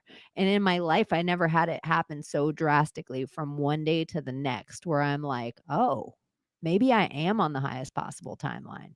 Maybe I did just switch. yeah, like but maybe I didn't just go up one layer. Maybe I went up 3, and maybe some people went up 20, and maybe some people went up 16 or 17 or Maybe some went 47. down.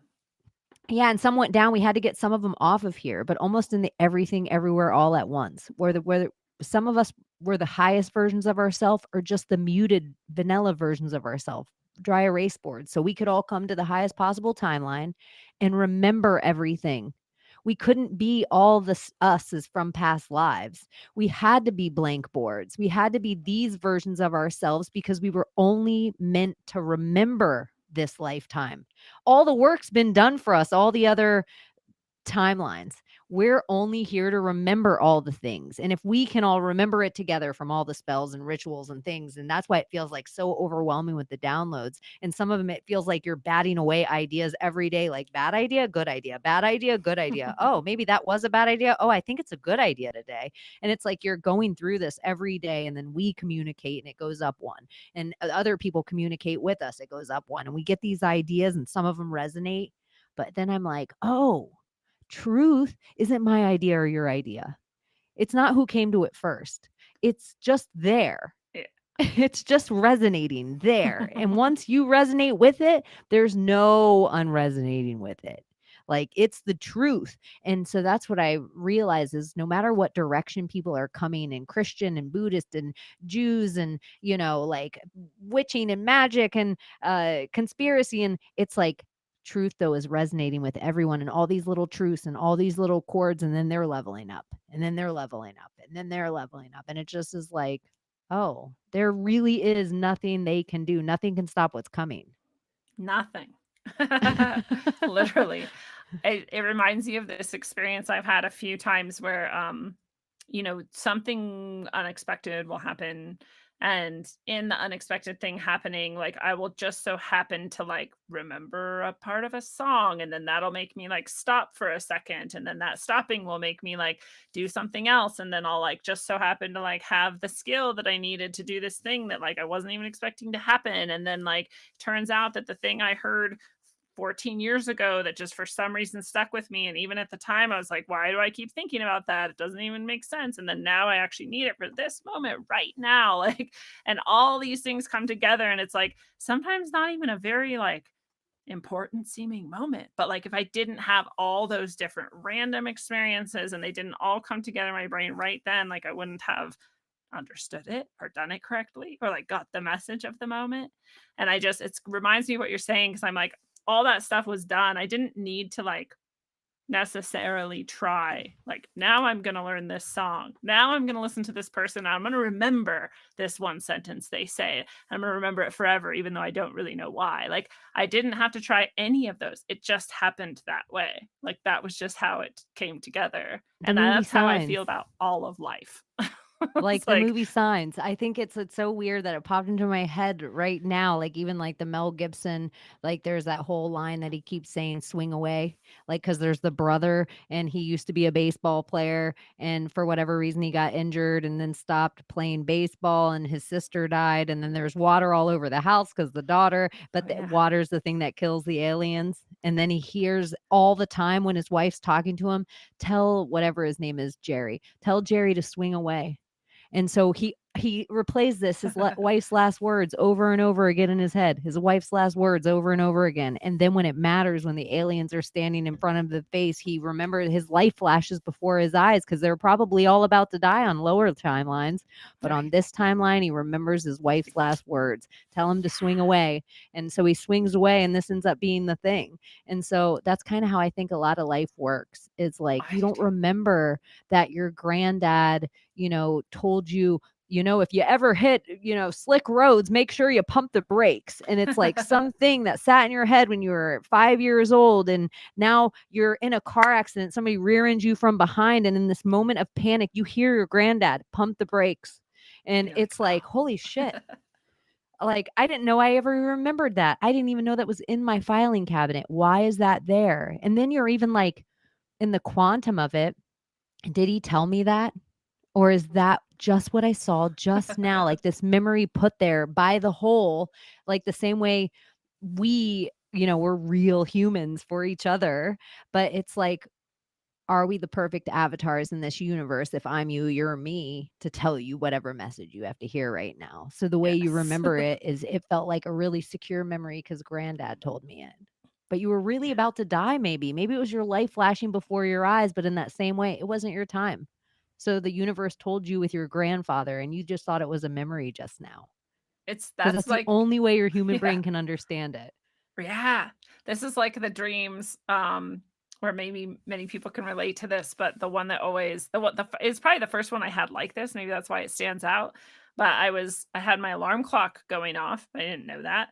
in my dream, I was like putting holes in the sky and I was making the stars. And every time I poked a hole in the sky, it went beep, beep, beep, beep, beep. And I was just like doing that. And I was like, yeah, this is rad. I can make as many stars as I want in any pattern I want. And then part of me was like, oh, but that's actually a different sound. And why is it so regular? And what does it mean? It means something. And then that woke me up. But I was like, well, how did my brain know to make a whole dream leading up to, like, I found the pen and I looked in the sky and I saw the night sky and I started poking right when the first beep happened.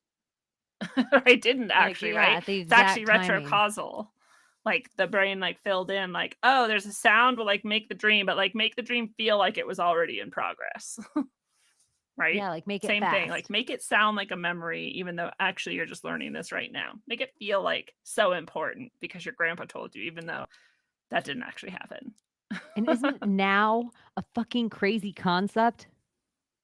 Now, Yes. right now, backward is 1. Haha, we So won. if you're in the now, you are winning. Yes. I love that. Well, and that's the thing too. People are like, well, how do I know? How do I know? Or what, which was it? Did your dream fill it in or did it already happen and knew it was going to like make a sound and like, and it's like, who cares actually? Right? Did you have the memory? Did your grandpa actually tell you or did it happen right in the moment? Like, does it even fucking matter? It does not matter. It does Like, not it will matter. There's never matter. Abby, who always talks about dreams, dream interpretation and stuff, because people will say once they get comfortable with lucid dreaming, they'll say, how do I know if I'm dreaming or not? How do I know? Like, what are little things? How do I know if I'm dreaming? She's like, it doesn't matter. It doesn't matter if you're It doesn't dreaming or not. matter.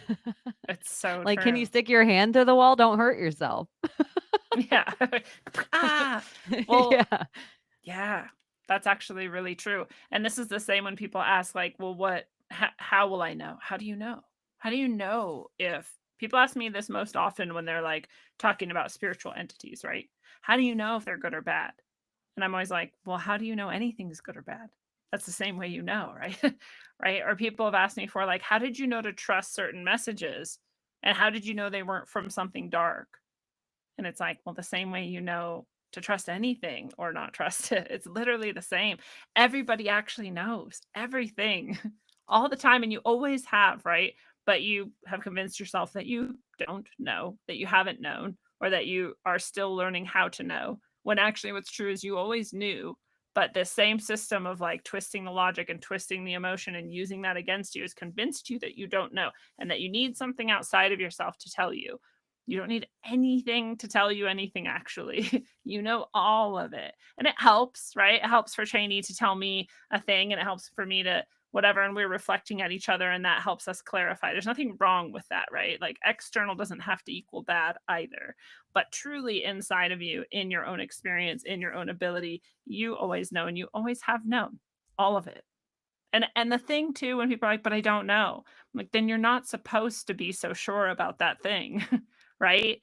And so what would that tell you then? Like if you're like, well, this guy came into my life and I don't know if I trust him or not.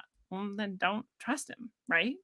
Like you don't Yeah. know. It That's seems like okay. That is your a knowing. lot of people will keep asking about a person over and over and over again. And you might not even know the person, but you're like, when you meet a good person, you don't You question don't it so ask. much. Yes. No. That's exactly the fact that you're asking is actually the answer to the question. Yeah, it's like something in your Holy Spirit is trying to protect you from this thing, and you're already know the answer, but you want me to verbalize it to you. This is tarot and this doesn't remove the magic of it at all. I'm still dumbfounded by how the fuck it happens like every single reading. Like it's fucking crazy. And it is also 100% it's exceptionally rare that somebody is surprised by anything. They come thinking I'm going to get answers finally. I'm going to finally understand. And what they find instead is like I already knew all of that. And this is confirming it for me. And every time, and not everybody says that, like, not everybody like has, that desire to share that in that way, but everybody understands that. Everybody acts like that. Everybody reacts like that. Like, okay, yeah, yep. Okay, yeah, I knew that. I knew that. Yep, I knew that too. And it's like, this is what I tell people. You always know. Everybody always knows. And yeah, that asking, should I trust this person? Are they the right person in itself is pretty much usually the answer. Like, no, you shouldn't. You already know. That's why you're asking, and you already knew that. You're just looking for someone else to tell you because you don't trust yourself. We don't trust ourselves. And this again has been something we've been trained into and mushed into the box and be like, you can't trust you. It's exactly what we've been talking about this whole episode, actually, right? You need a degree. And even once you have a degree, you shouldn't trust you completely because there's someone with higher degrees above you, and you should probably trust them instead of you. You know what I mean? Like, don't ever trust you. Trust that book, that person, this thing, this movie, whatever. But the truth is, you could always trust yourself. You always have been able to.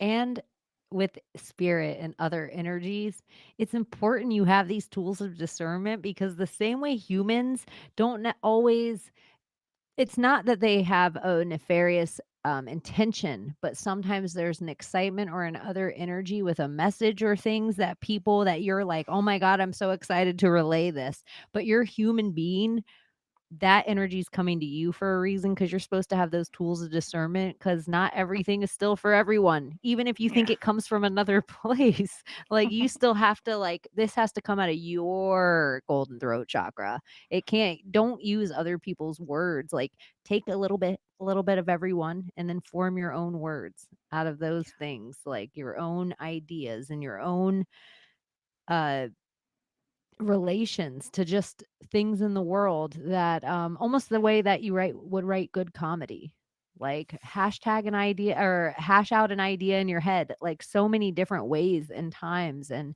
talk about it. You should have safe friends that you can talk about crazy ideas with, that it's not just because you're like, hey, what if in dreams we become animals? They're not like, whoop, Lindsay thinks we become animals in our dreams. Like, there's so many questions that quote unquote normal people won't allow themselves to ask. They won't expand their reality in any kind of way unless you're like, well, somebody from Harvard said, and then they're like, oh, wow.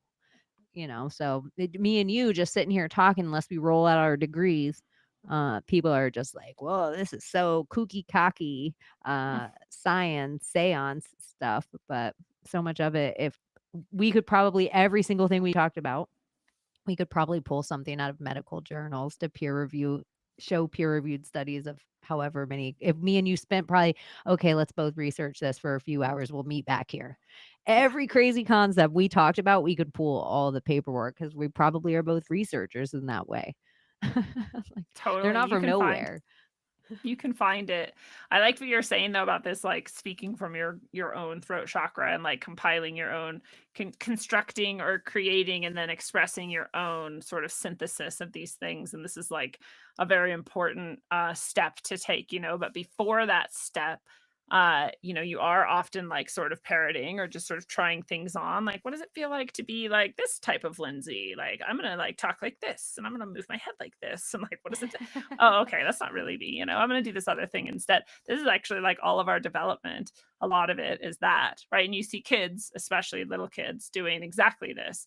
They're like a toddler, and then all of a sudden they like have their hand out and they're like blah blah blah blah blah, and they're not even saying words, but you're like, oh, they're trying it on. They're trying on being like arrogant or whatever, right? Like, and we're all kind of doing that all the time.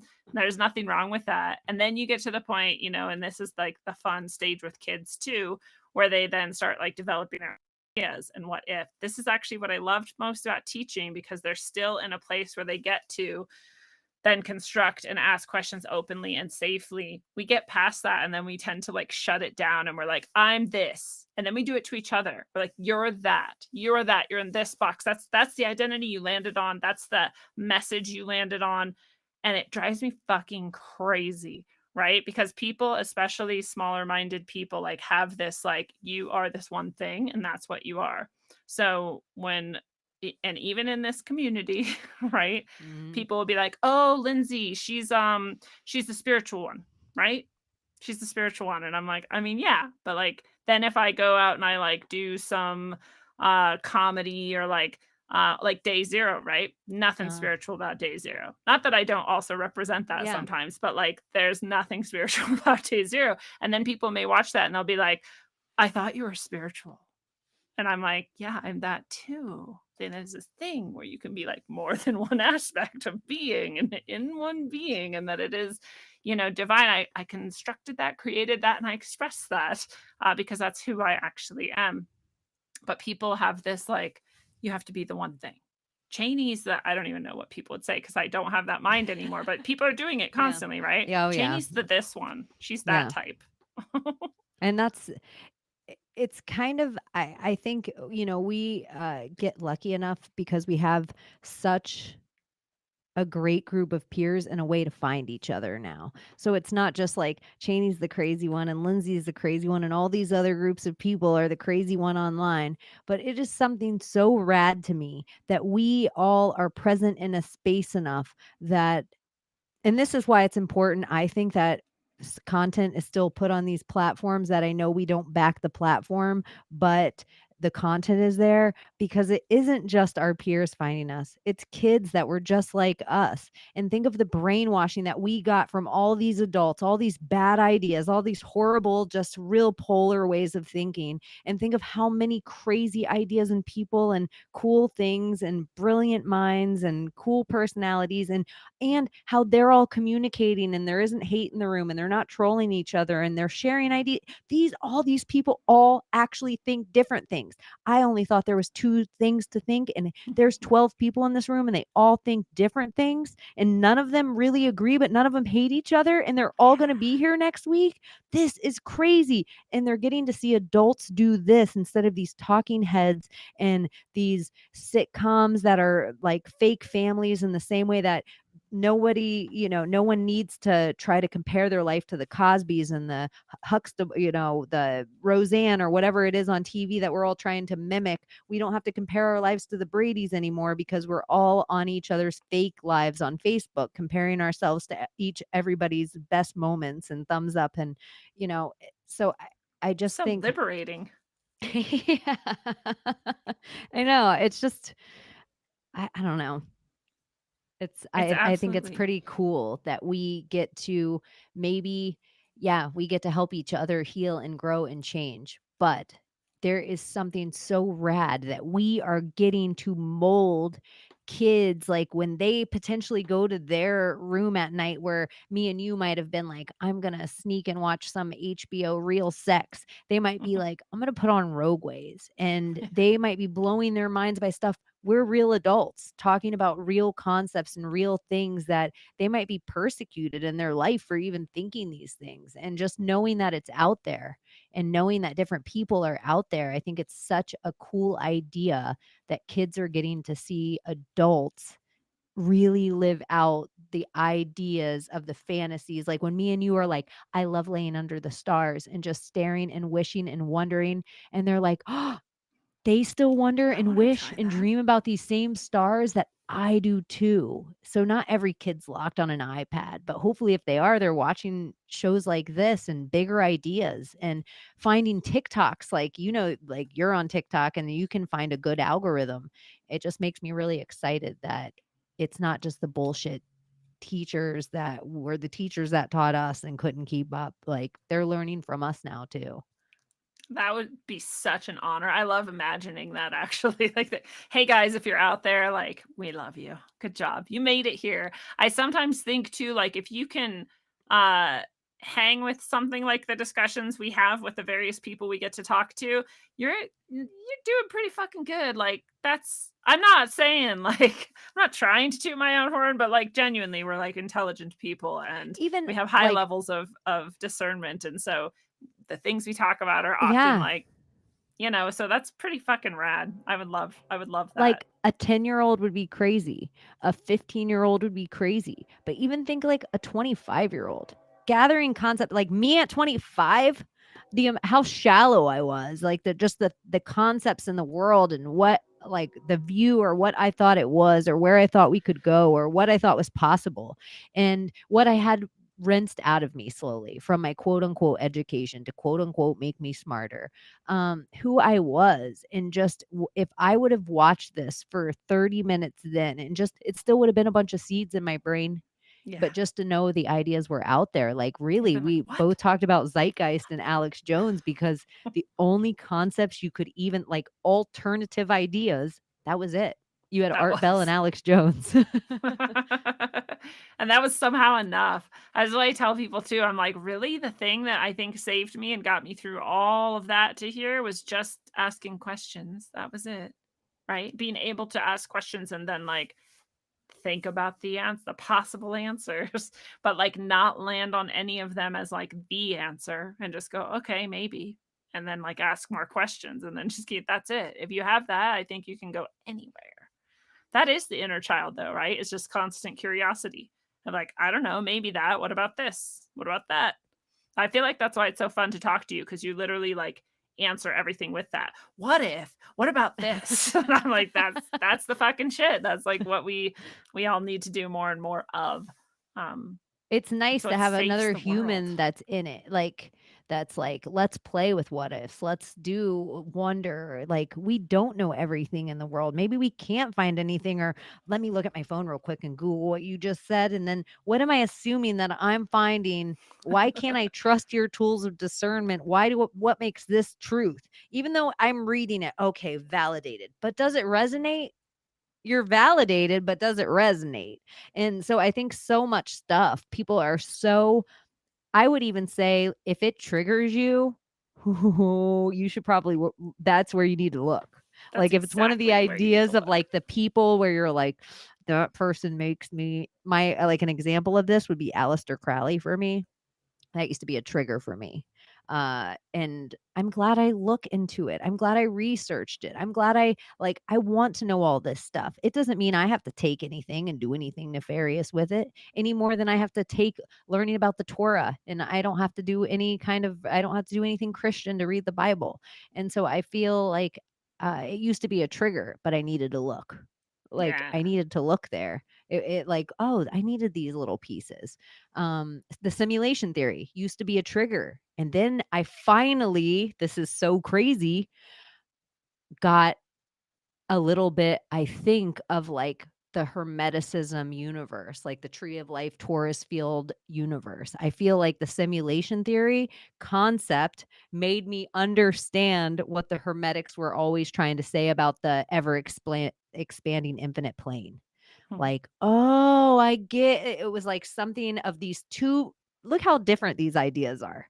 If I put a person that believes in simulation theory in the room with like somebody who is like all into like Ben Balderson, Odin's alchemy, I think now I could get them to see that you guys are kind of saying the same thing, that we're in a malleable universe, that we're creating somehow with a source code of energy that we can't quite explain. I think the alchemists have a lot of like the mercury and salt and chemical compounds of some of the things that are happening, where the simulation theory people have a lot more of, they're both logic, like one of them has the numbers and one of them has the chemicals, and they're both trying to say the same thing about like it's a donut shaped, an egg shaped, ever expanding universe.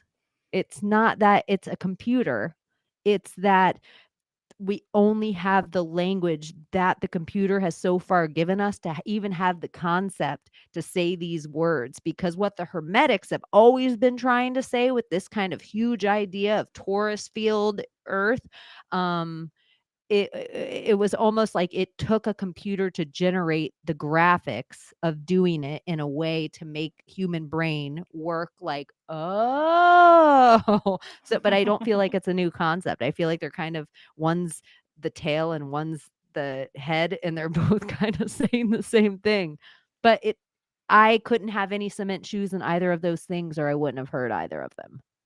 They were both ideas that triggered me on different sides of my brain. Like, I don't like this for this. I don't like this for this. Oh, and once I saw it, I was like, I can't unsee this because it resonates so hard. It's truth. And I feel like the evil, they kind of want us to, here's the place that you guys live in. It's going to get smaller and smaller and smaller and smaller. And the ever expanding universe is getting bigger and bigger. And we're not allowed to go there. Yeah. Yeah. Oh, and they would also love for us to stay exactly like that, where we, what we were touching on earlier, we're like, oh, you're a simulation theory person, and you're an alchemist person, and you're a hermetic person, and you're a whatever person. And these things are all different things. And I'm like, those are all the exact same things. It's just like we're all wearing shoes, but some are just different colors. But you're going to argue that like your shoes are the shoes and my shoes are not the shoes. Like there's just shoes. Like they're just different ways of doing literally the exact same thing. So then I try to point out to people too, like, do you like the shoes you're wearing? Because that's all that really matters. Like if you like the alchemical shoes, fuck yeah, dude, go be an alchemist. Nothing wrong with that.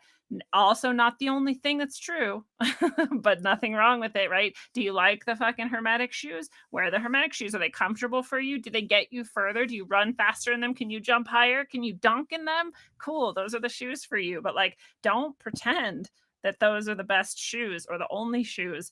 They're just fucking shoes, right? They're just a way of looking, or like the lens concept, right? It's just one lens of looking at it thing. It's just one code of describing the same thing. You know, when you get down to like source, like one of the many ways that it's been described by all sorts of traditions is things like the unknowable unknown, the unnameable unnamed, right? That for a reason, because you can't actually know it and you can't actually describe it. Not because you're not capable, but because if you could, that would imply that you were at a high enough or deep enough or large enough, expansive enough, however you want to think of it, level, you would actually just be it again. And so then there'd be nothing to describe and there'd be nothing to say, right? So like you just are it again, and again, it has no name. There just is no description for it. So, but what you can do is look at it from a certain perspective and get as close as you can, right? And be like, I can kind of see it here, and like, here's this. And then like to pretend that that is fucking anywhere close to like the truth. And then that goes back again to like anyone who's saying to you, this is the truth. Just remember, no, it's not. It can be a truth and it can be truth, and it's not the truth. It's the Tao that can be named is not the Tao. Yeah. Like if we shut our eyes and we can picture a Taurus field, and then you were trying to explain that to somebody who had no idea what it was. You were trying to explain the movement of how it would have to go in on itself. Like for some, it might be like you're going into a snake and you can see the scales going by, but it's getting bigger, it's expanding. Well, is the snake eating its tail or is the snake puking up the tail? It doesn't matter. Like this idea, yeah, both, Yeah. and it doesn't matter. And both neither. and neither. Right. like so then for some people they're like this apple idea, which is kind of this oblate spheroid that Neil deGrasse weird Neil deGrasse again talks about. But if you have this apple idea, that's a torus field. It's like this perfect shaped torus is. field. So if I were trying to describe the movement to you now, I took the apple shaped torus field and I'm like, Lindsay, can you see this apple? And you're like, yes, I picture it. Okay. Now, if I were to take a serpent and wrap the serpent around this apple, the way it would wrap, that is what this apple's doing as it folds inside of itself. You'd be like, oh my God, I see what you're talking about. And then if I said the same thing, but I didn't have an apple, I had an egg. I'm like, the shape of this thing, but it's becoming long. That's where when people say the donut shaped universe, I'm like, it's not that, but it's kind of that. There used to be this toy, which now I'm like, that was probably a sex toy, but Water weenie? yeah, where you Yeah. can whoa, it's Yeah. so slippery.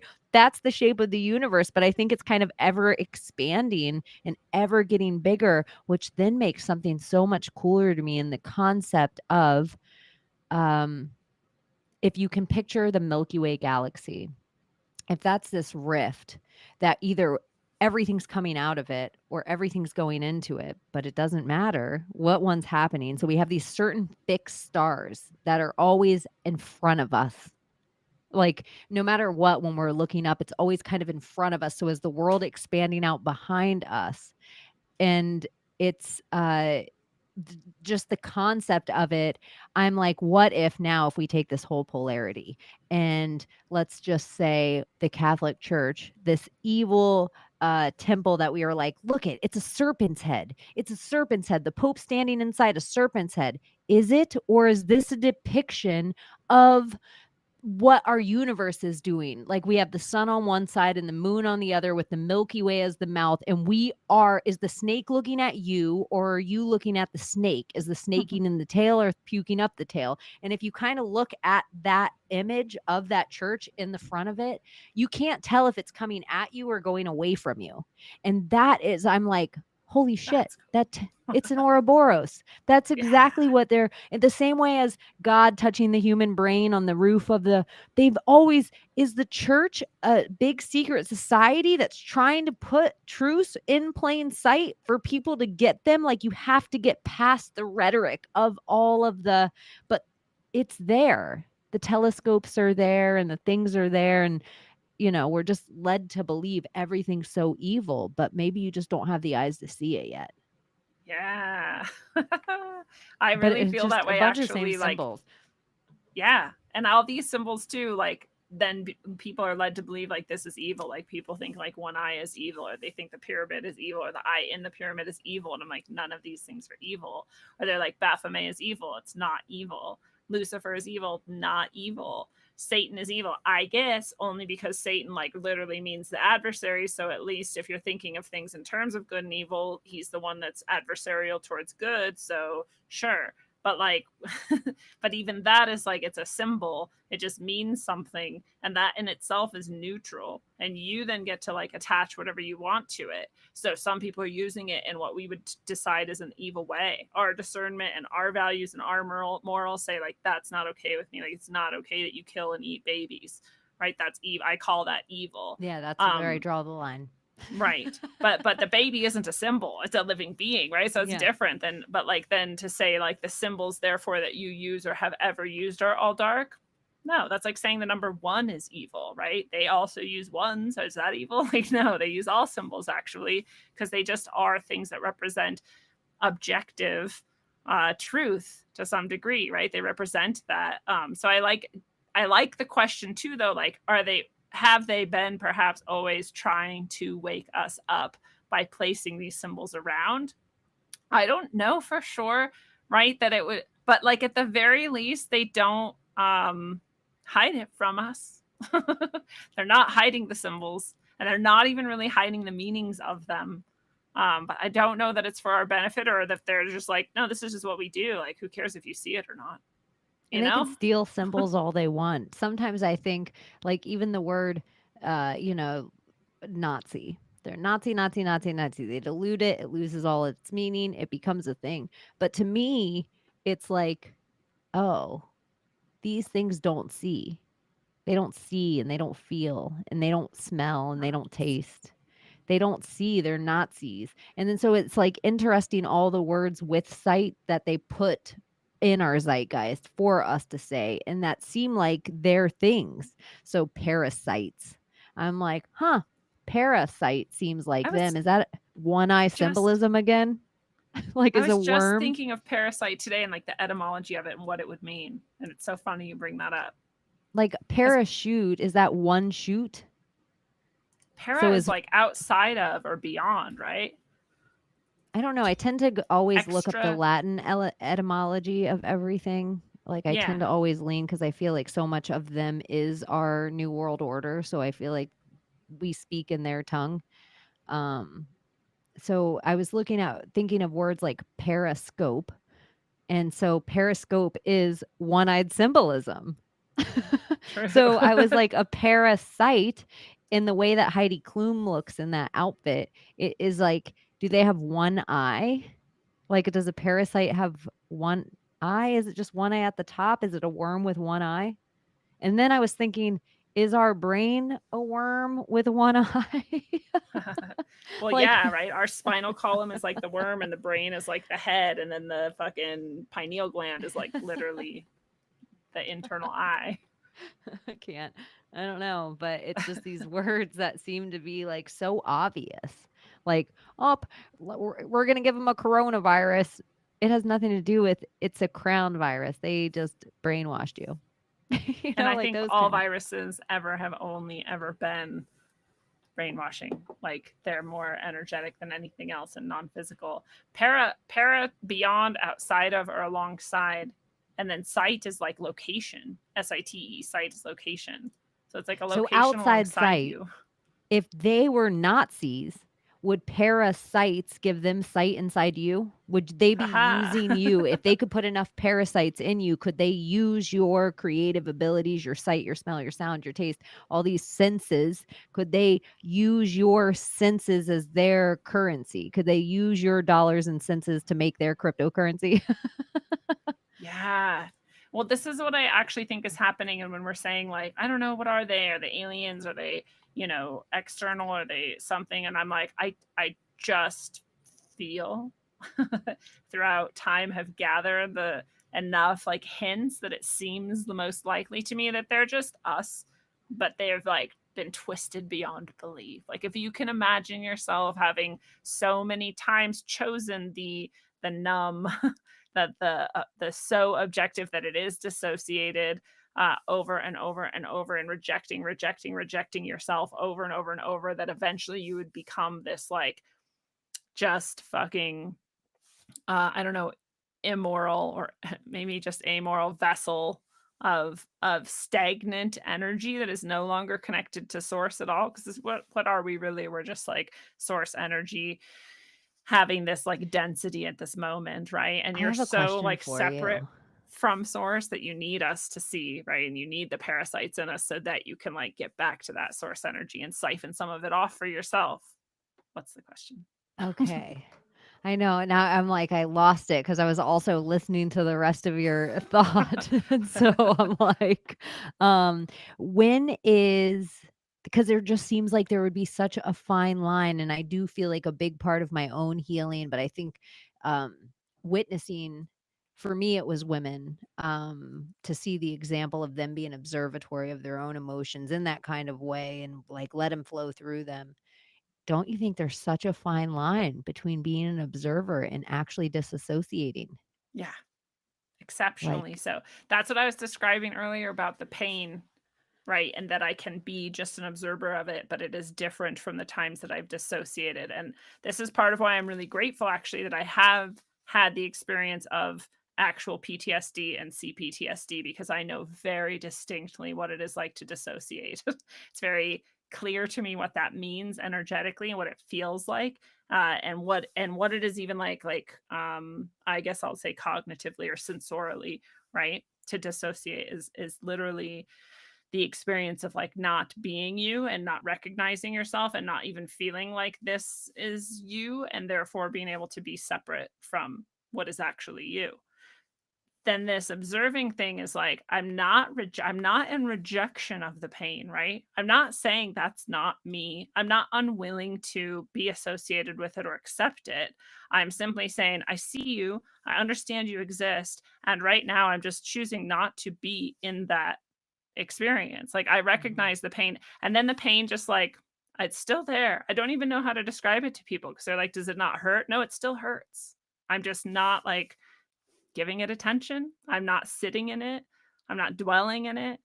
And so it's still I'm not rejecting it as a part of myself. I'm just not immersing myself in the sensation of it. It is a very fine line, and the Gosh, closest the I can really physical come is pain. the rejection and not rejection.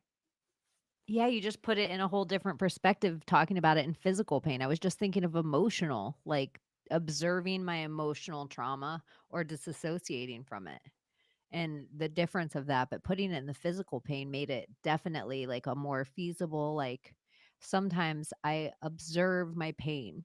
It doesn't mean I can't feel my pain. It doesn't mean I'm not there. I'm just very well aware of what kind of pain I'm in. Whereas I've seen myself with like a cut or a bloody or a like, holy shit, this is next level. Where to deal with the trauma of it, I have had to disassociate from that cut because there's so much blood and gore and everything, but I got to take care of myself right now.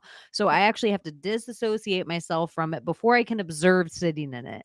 Like in a healthy way. I know disassociating sometimes is very unhealthy, but just being able to see it in a physical form like that, which I didn't even think about when I was said those things to you. I was like, gosh, emotionally, it's probably a fine line, huh? Between us observing it, but then physical pain and seeing myself like cut or injured or a headache. Uh, wow. Same Yeah. same thing, yeah, same fine line. Yeah, and so when you do dissociate completely, right, in the way that you are in rejection of yourself and your experience, the falsity in that is that you can't actually do it. And the truth is that at some point you actually have to come back to it and you have to experience it in order to, I guess, associate it, right? And like get it into your narrative stream. When I'm doing sound healing, right? And other people describe this same thing, I think. You find stuff that feels stuck, right? And your goal is to get it not out of the field. Your goal is to get it to come back into the field and start moving again. And that's the same sort of thing, right? When you reject something, when I do soul retrievals or soul retrievals happen, the experience of it is finding something so far away that you fucking forgot it existed. Like, no, it was not in your conscious mind, but it's in your energy field. And you bring that back until it's a part of you again. And when you're doing PTSD therapy, especially the EMDR psychotherapy route, you do the same thing. You go back to the moment of the trauma and you literally go back into it and you literally re experience it. And the goal of that isn't to be like, haha, look what we can make you do, motherfucker. It hurts again. You're like, no, actually, I never experienced it in the first place. I disassociated so completely. I have to go back into that. I have to actually feel it. And the whole goal and the whole thing is you then are like, oh, yeah, I can experience this and not shatter. Like I'm just here it is. That Huh, sucked yeah, really like bad. you Right. disassociated at 15 from your trauma and didn't Yeah. feel it. And now as an adult, you're going back. It's allowing you to reassociate, feel it, and then become the observer of the emotion. Yes. And you do, and it is weird. You do actually feel it again. And you do actually logic it. You're like, okay, that happened. And then look, here I am. And I'm fine.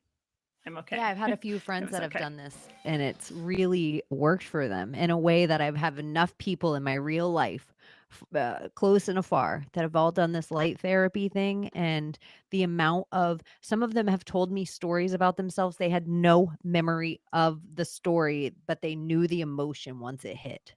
Yeah. Like this emotion has been rattling around in your body without a story. Like that is heavy.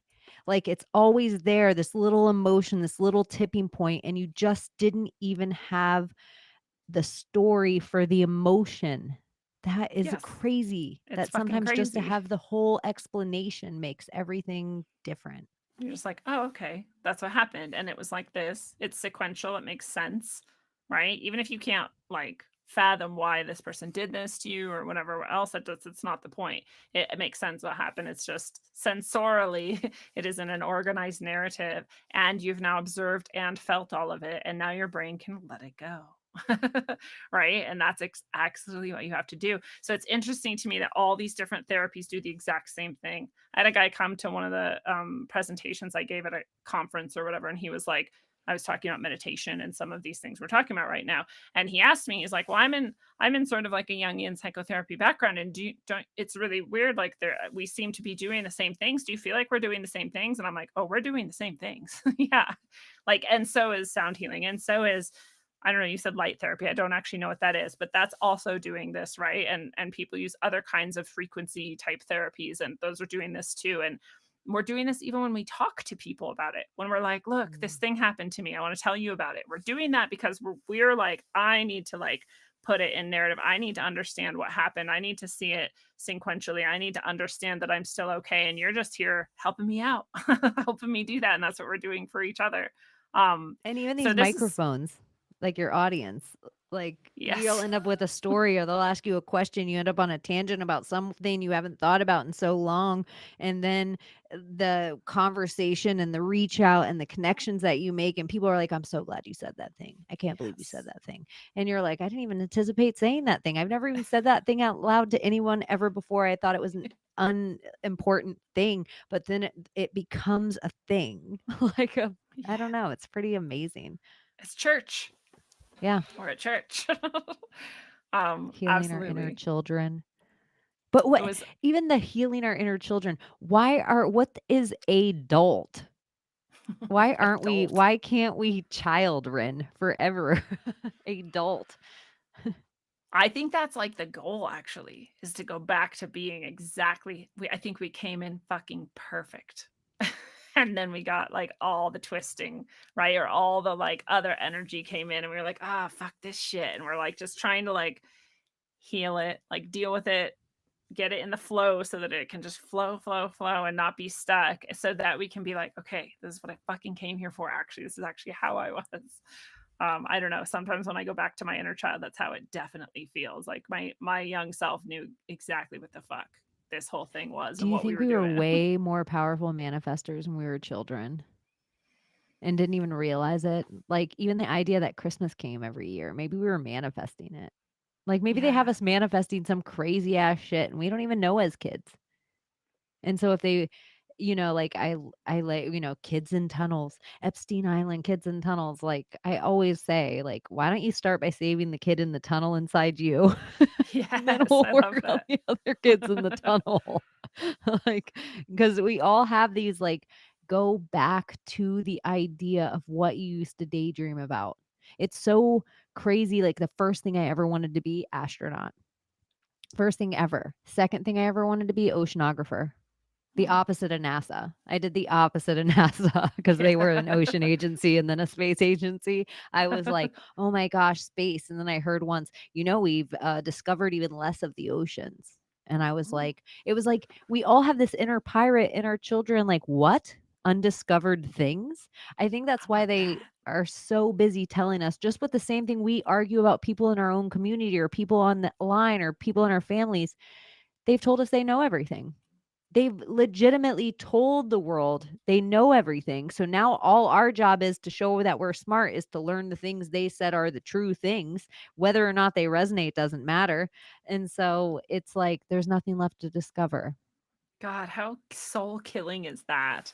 I think that's why I had people ask me at some point, like, why do you think you're so like obsessed with conspiracies? I'm like, well, first of all, I'm not obsessed with them, but also I'm like fascinated by them because they're one of the only things left. I'm actually just fascinated by all mysteries. Like you said, like your space and your ocean are both just like, I want to fucking know. I want to explore like what's actually out there. How depressing was it to have people tell you that they like supposedly knew everything? But then how liberating was it when you realized they didn't? You're like, "Oh, wait, these motherfuckers are lying. Like, they don't actually know everything. Like, my parents said this, and now this is clearly what's happening. So something's going on here." This is like where you have to give conspiracy theorists or even flat earthers some credit. Is flat earthers all of a sudden destroyed a paradigm. They Yeah. destroyed a paradigm even for whatever was considered it doesn't matter what you think about space or the ball earth or everything NASA or every image. Let's say you believe in all that. The idea that they made you question what was supposedly known and that this nebula exists this many satellite light years away, and just them to be like, that's CGI. How do you know that? A satellite sent you zeros and ones back, and that means there's another Earth there, and they just happen to find it because that's a star. Our sun's a star, and all those luminaries in the sky, those are other suns, and we're just supposed to blanketly believe that thing because you're telling us that thing. Well, yes, just that of like, well, yes, because they're telling us somebody knows who's smarter than me, and just Right. making people that it doesn't matter how smart you are. Well, I'm a rocket scientist. I know everything about rockets. Well, why do all rockets arc? Well, blah, blah, blah, blah, blah, blah. They've never had to explain these things ever to us before. This is the Google of it all. They give us a big number. Well, it's an infinite amount. And then we're like, oh, well, my brain can't even conceptualize once you Yeah. get past 0.0003 hundred thousandths. Like they have us all thinking in this fractal way where you're like, what is the tone of a mockingbird? Is it 0.01? Is it 0.001? Is it 0.0001? They have us thinking every color is a number and everything is a number but that's the way the computer sees. That's not the way you and I see. But the Yeah. computer needs to see everything in that way. I don't even know where I got off on the tangent of that part from whatever it was I was talking about. That's what I love. I actually also forgot, but I like had something too. I was like, "Oh yeah, this is like that." And then eventually I was just like, I know. I was like, where did I go? "Mockingbirds, sounds and Sir, numbers." little things have the train went by and it's like these are things that I think they do to us to just like, what is this energetic beast rolling down these metal tracks through every town carrying cargo? Like, who knows what alchemies just drove by me that is vibrating the floor under my feet? True. Like, Oh my I God. lost my train of thought. Oh, there's a train going by. It's seriously that paradigm shattering flat earth thing like Oh, you're that's what it talking was. about. Yeah. Yeah, that that actually is more powerful than I ever thought. I was just like, who fucking cares? Like, why are you so triggered? Like, let people dream and think. It's not gonna fucking change and it doesn't matter. But that was the most established. Of course we know that. Of course we know that. We It's why figured that out a Tataria, long time ago. like, they put the idea, Tataria and that feeling of Tataria, if you look at when it came up on the zeitgeist, it literally human beings started to resonate with the idea that our history was stolen from us and rewritten. And you have to give it to the Tartarians, even though everybody's kind of been saying it's speckled.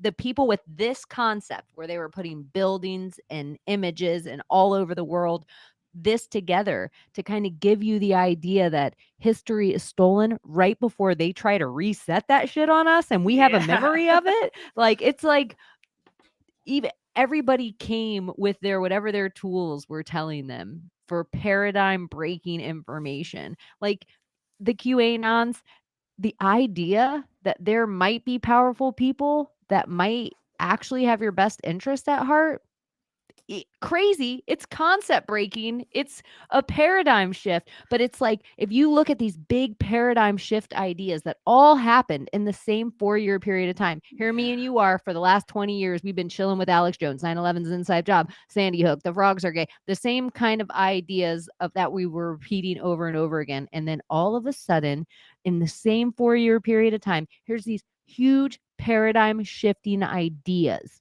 It was just kind of like, whoa, we are waking up to something. And maybe we don't have all the words yet.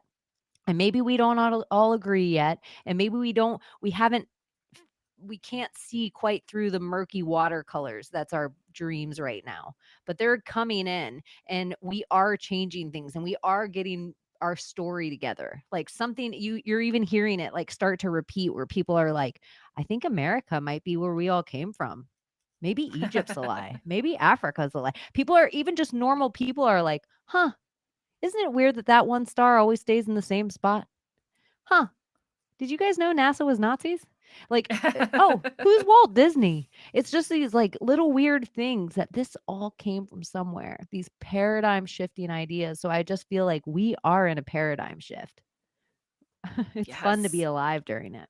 It is. So I'm gonna tie this back to the fat Oh, thing yeah, and the sorry. like light coming through and the fucking, what we were saying, like, or I was saying at least that like possibly that's like we've all chosen our roles and we're all doing this so that like some people can like sort of get out. Another like way of looking at that makes sense to me is that this is something like what people might describe hell like this place, right? I mean, look at like the depth of the fucking horror you can experience here and look at how easily you can get stuck in that. And look at how easily you could fly into like constant rejection until you become your own fucking worst demon because you are so disconnected from your own source and you like can't even understand that you used to be that, right? This place you can do all of that, but this place you can also like rise above all of that and get beyond all of that, but not everyone is ready. So if you go into a room of traumatized people and you're like, who's ready to heal? Like, no, like so many of them are like, no, I'm good with my like OCD and my alcoholism. Like, leave me the fuck alone. And other people are like, no, I am. I'm like ready to like be done with this shit. Like, what do I have to do? Right. And it's hard and it's going to suck and it's going to be the hardest work of your life, but you have to fucking do it. So, like, my whole point really is that like everyone literally did choose this. Everyone's going to stay wherever they need to be. And the people who like can grab onto the fucking light that's going to blast through and riot it sort of like out of this place and jailbreak it. It's not like they're just like lucky, right? And it's not like they're like chosen. It's like they chose themselves to be there and to do that. And everything has always been here to lead the way to that for anyone who wants it. Not everyone wants it, and literally not everyone wants it. And I know like everyone's like victim mentality is like screaming right now, like, it's not fair. Like, no, it's actually exceptionally fair. Like, everyone got to choose. And why would I want to force someone who just wants to be the insulating fat and sort of like do whatever they're doing? Would it be cool if I threw them into the light stream? Like, that's fucked up, actually. Like, have you ever been dosed with acid against your will? It's not cool. Like, I just think It's not it's cool. cooler that everyone gets to choose and that you don't get to like force it on everyone and that everything's actually going to happen perfectly. We have this another paradigm like breaking sort of thing was this idea that there is some sort of transformation happening, that those who are like on the right fucking side of things are going to get to the golden land and those who aren't are going to go to hell. And I'm like, I don't actually think anyone's going anywhere. I think it's energetically, some people are going to finally be like, oh, we're all there. And it's going to be like a huge amount of people at once. And the other people are going to sort of be here for the next cycle, not because someone trapped them here, right? The reset wasn't like done against their will or whatever. It's just because they were like, yeah, I'm not ready. I'm going to sit here with my alcohol and my fat or whatever. And that's cool. That's And what they want to do. it's like how it was like now is one. It's like heal. If you tell your dog to heal, it means to stop. Ah, And so just stop for a minute. Everybody just stop. Stop and observe. Stop and observe your thoughts and your feelings and your things and the people. Take account. Like do a little before you're worried about how much free speech you can get from the box at the flea market. Maybe just worry about your actual speech. Like everybody's wants everything for free. And I'm like, you should know if they're putting free on the front of it, it means they plan on charging you one day for it. that's true. Yes. Because otherwise it's just speech and you're allowed to say it. It's And not you free. can't, And this is a free man. If they're telling you this is a free man, it means there's not free men somewhere. it's true. Like, I And you don't know. can't actually miss the light train if you're choosing the light train. And you can't miss sticking in your cave with your drugs or whatever you want if that's what you want either. Those And are it's just things that are going to happen. it's that is a big thing. It's like I think part of my own healing is you're there to help people out. But, I like the Ronin philosophy Sam Tripoli always talks about. You can only give information to those seeking it. And, people can only meet you as deep as they've met themselves. And sometimes you're screaming at people that they haven't even arrived yet. You're screaming at a train station they're not even at yet. And if you really take the time and really heal yourself, really stop for a minute and really evaluate where you're at, if everything that we think is true about this crazy world that we live in, and there is any chance that these people learn it, it's traumatizing. And it doesn't have to be as traumatizing if people like us heal ourselves. And instead of when they get to the train station, being in a place of like, I told you so. I told you it was all like this. Instead, we're all like, sit down, like, have a drink. Let me put on some cold AC, like have a mint julep in a rocking chair. Like we help them with their traumas because if we're all really attached, like why do the new world order beat you down, COVID beat you down, Hillary beat you down? Well, good. Now sit down because I'm going to punch you in the face with I told you so. Yeah. Like that doesn't do anything. So it's just like every idea is these ideas of no, like the truth resonates, but it'll resonate when it's time. And sometimes what is really true is really frightening and you shouldn't have the eyes to see it yet. Like you have to like level up all these things. So like when you're ready to hear, for a lot of people, me and you could be speaking in tongues right now Yeah. because They're people like, don't what have the the ears to fuck hear is it. happening? Yeah, they don't have the ears to hear at all. So and for some people they're hearing this and some of the stuff we said scared them. And some of the stuff we said gave them hope, like made them excited, not hope like the Obama kind. No. Some like, but for some people, it was just like a bunch of little seeds and they'll go on with their life. And it might be 2 years from now. And then you're like the granddad that Yeah. they're driving down the Single road line. and they're like, Lindsay said, pump the brakes. It's exactly. It's so true. That's what I love about it too. I learned this in teaching, right? I'd be like, you can say and do whatever the fuck you want. And then some kid will come a week later and be like, remember when you said your toe hurt because of da da da? And I'm like, no, did I say that? And they're like, yeah. I'm like, oh, okay. Like that's the thing that's stuck in your mind. And like, I don't even remember doing it. But it was important. Like all of this is important to somebody. This is also why I'm so grateful, like so grateful that I get to do this and talk with such amazing people like you and have all these amazing concepts come in and out and like have this awesome fucking audience out there that is also with us and is like thinking the same things and going like, shit, I've been fucking saying that for years. Like, thank God someone else said it. Like all that I'm so grateful for because of all the years that I was screaming this type of shit at people and they were like, oh my God, Lindsay, will you shut up? And I was like, why won't anyone listen? And I'm like, man, I get to talk about this with people who not only will listen, they'll like give it right back. They understand it. They have other shit to add. In fact, I get to like grow. This is fucking amazing. So thanks everybody. And thanks, Chaney. Yeah. And this is probably a good time to start to wrap up, but what are your thoughts? Or how are you going to respond to that before I said wrap up? No, I feel really blessed and lucky, and the world of expansive ideas, and even myself when I say like, I know, I told you so, blah blah blah, that was my idea. That all those voices, mocking voices, that was me that said those things. Like I was that person. I was the person that was like for 15 years. I know I told you that. I know that was my idea. I know. And it would drive me crazy. Like, am I speaking in an echo chamber? Am I the only one saying this? When somebody would come back to me and they'd be like, oh my gosh, Chaney, did you hear this concept?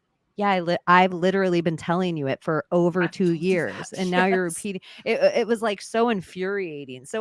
Like, and then it was just like an ego break of observing like, oh, if it's real, it doesn't matter. Like if I go outside and say the sky's blue before you wake up in the morning and say the sky's blue, it doesn't mean it was my idea that the sky was blue. Yeah. It was just the truth. And so it was like part of a lot of, even on my podcast, like I scream at my audience, but most of the time I'm screaming at myself for like, I did this. I'm not just projecting on you. I'm reflecting. Like it's projection, reflection. Like I'm reflecting on myself and kind of I'm growing in this moment and I won't ever do it again. And I hope I'm better. And like I'm confessing my sins and I'm doing it on my microphone to my audience so they hold me accountable. And maybe I hold myself accountable sometimes because I'm saying it aloud. And I just want to be better every day. And I feel really blessed that I have people like you, not that you're going to hold me accountable in some way, but because you're leveling up too and want to level up every day, that does hold me accountable. Because there is only so far back I can slide before you're like, I don't want to hang out with that bitch anymore. Yeah. So it's like we keep each other leveling up because it's like, oh, I still find you, like you have all this information, just this conversation. We could talk 10 more conversations. And I know I've just scratched the surface with the amount of information. This is so exciting. And it's like, even the idea of how many hours we've done this and how like, oh, this is so exciting still. Oh my gosh, blah, blah, blah, blah. Oh my gosh, this reminded me of this. I just forgot what I was going to say. It's like little kids hanging out like, okay, mom, cool. Yep, you'll pick me up at cool. Mom, bye. I just want to go hang out with Lindsay, Yeah. So it's like our little kids are like, what if? And I love it. I feel grateful. And my audience, I feel grateful for them for wanting to listen. It's so true. It is the inner child that's coming back. It's so excited. And that vulnerability that we share is also really healing for other people because they're like, oh, we're all kind of fucked up and then we're all kind of fucking amazing and awesome. So we're all of that and more. I'm sure people all know, but just in case, tell the people where to go to find more of you and everything you do. You can put Project Chaney in your search bars for anywhere you get your social media. And if you don't find my show, maybe I was on one of your favorite shows already. You can find me on Instagram at Chaney_in_Wonderland. And you can also find me at Project Chaney and Chaney Project on Twitter and CHANEY on Truth Social. Awesome. And what are your final thoughts you want to leave people with? After all that, like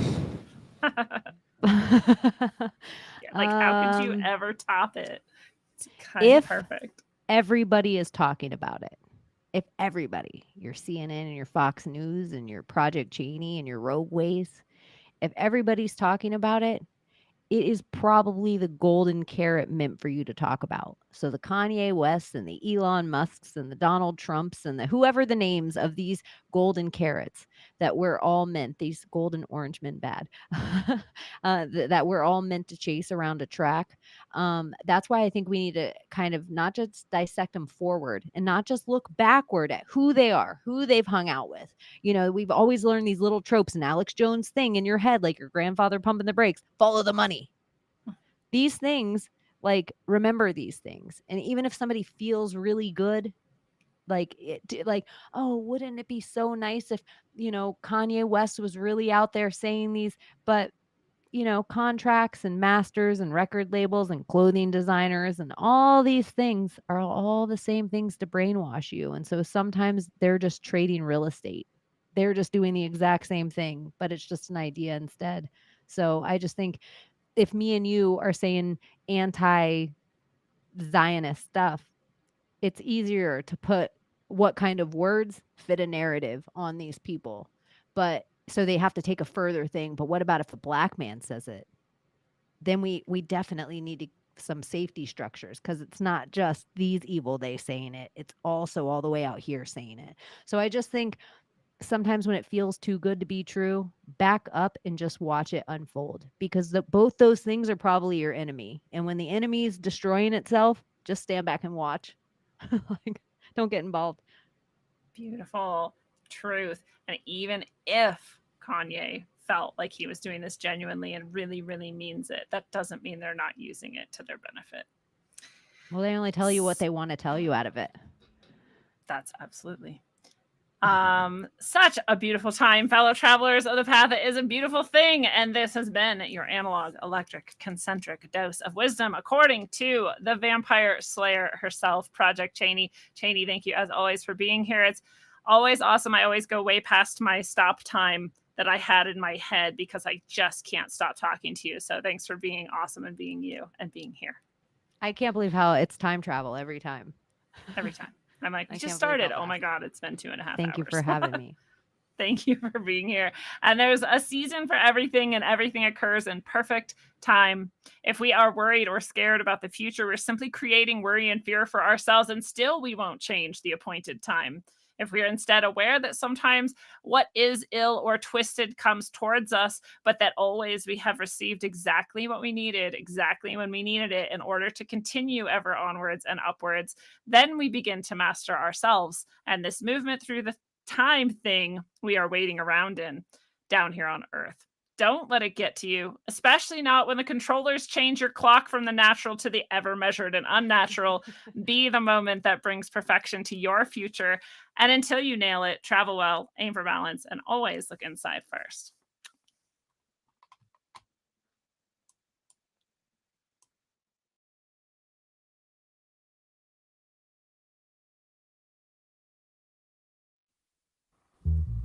For the masses, amassing Gillian, the agent, plus Gillian Anderson.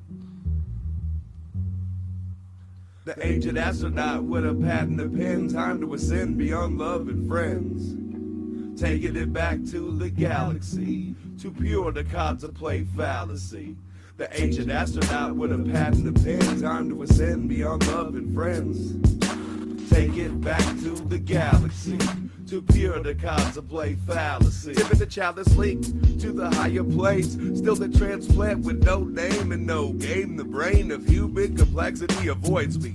Paranoid peeps still try to toy me. I can't breathe in the shit in your atmosphere. Acting weird, cracking beers, poltergeist, stacking chairs, sending timeless messages to be decoded. Water in my flow leaves the rock hard eroded. Look into the keys of mathematical structures, unlock the inner being after the eardrums rupture. Release your soul, travel its own with the druid lineage up in road that Stonehenge. Let the chi flow, lean with the tower up in Italy. Remember humanity before the corporate belittling. Bust your third world suffering rocks in the sewage. Ask your condescending neighbor not to do it off truth quick before the sea drowns existence. Radio wave chakra density can live. The archangel with adamantium wings that's unbreakable. Automatic riding of minutes to keep the ground unshakable. Mr. Isaac Mendez eyes turn omnipresence. Look beyond the illusion, future, past and present. Essence of a higher power steering by collision course to plot. If I was merely human, I'd rot. I'm not. The ancient astronaut with a pad and a pen. Time to ascend beyond love and friends. Taking it back to the galaxy. Too pure to contemplate fallacy. The ancient astronaut with a pad and a pen. Time to ascend beyond love and friends. Take it back to the galaxy. Too pure to contemplate fallacy. If ancient astronauts did land here, what effect would they have had upon early Earthmen? Perhaps they were worshipped. A feudal lord in a spacesuit about to waste troops and shoot grappling hooks up to recoup the co-op. I got it hidden like a crop of the forbidden blend that stops time's end. Through the pipe I travel through sewers where Puritans bathe in the shit of Christ. Oh, they transcend. Continue the heights, cause I came down here to stop time's end. With a pad and a pen. Ancient astronauts. Never confessing my sins, cause I have none. Chalice drink only with facts. The revolution theories bringing me back to the rap schmear. Swabbing and clearing the pus here. Making it stainless, cause stainless don't rust here. You can't defame this, I'm stuck inside your lair with the white worm. Spread it wide open till the wormhole is broken. Astronaut caught in that other dimension with a pad and a pen. Never confessing my sins. Pad and a pen.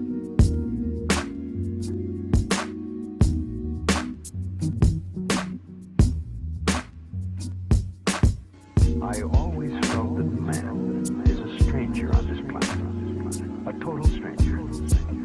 I always played with the fancy, maybe a contagion from outer space as the seed of man. Hence our prior occupation with heaven, with the sky, with the stars,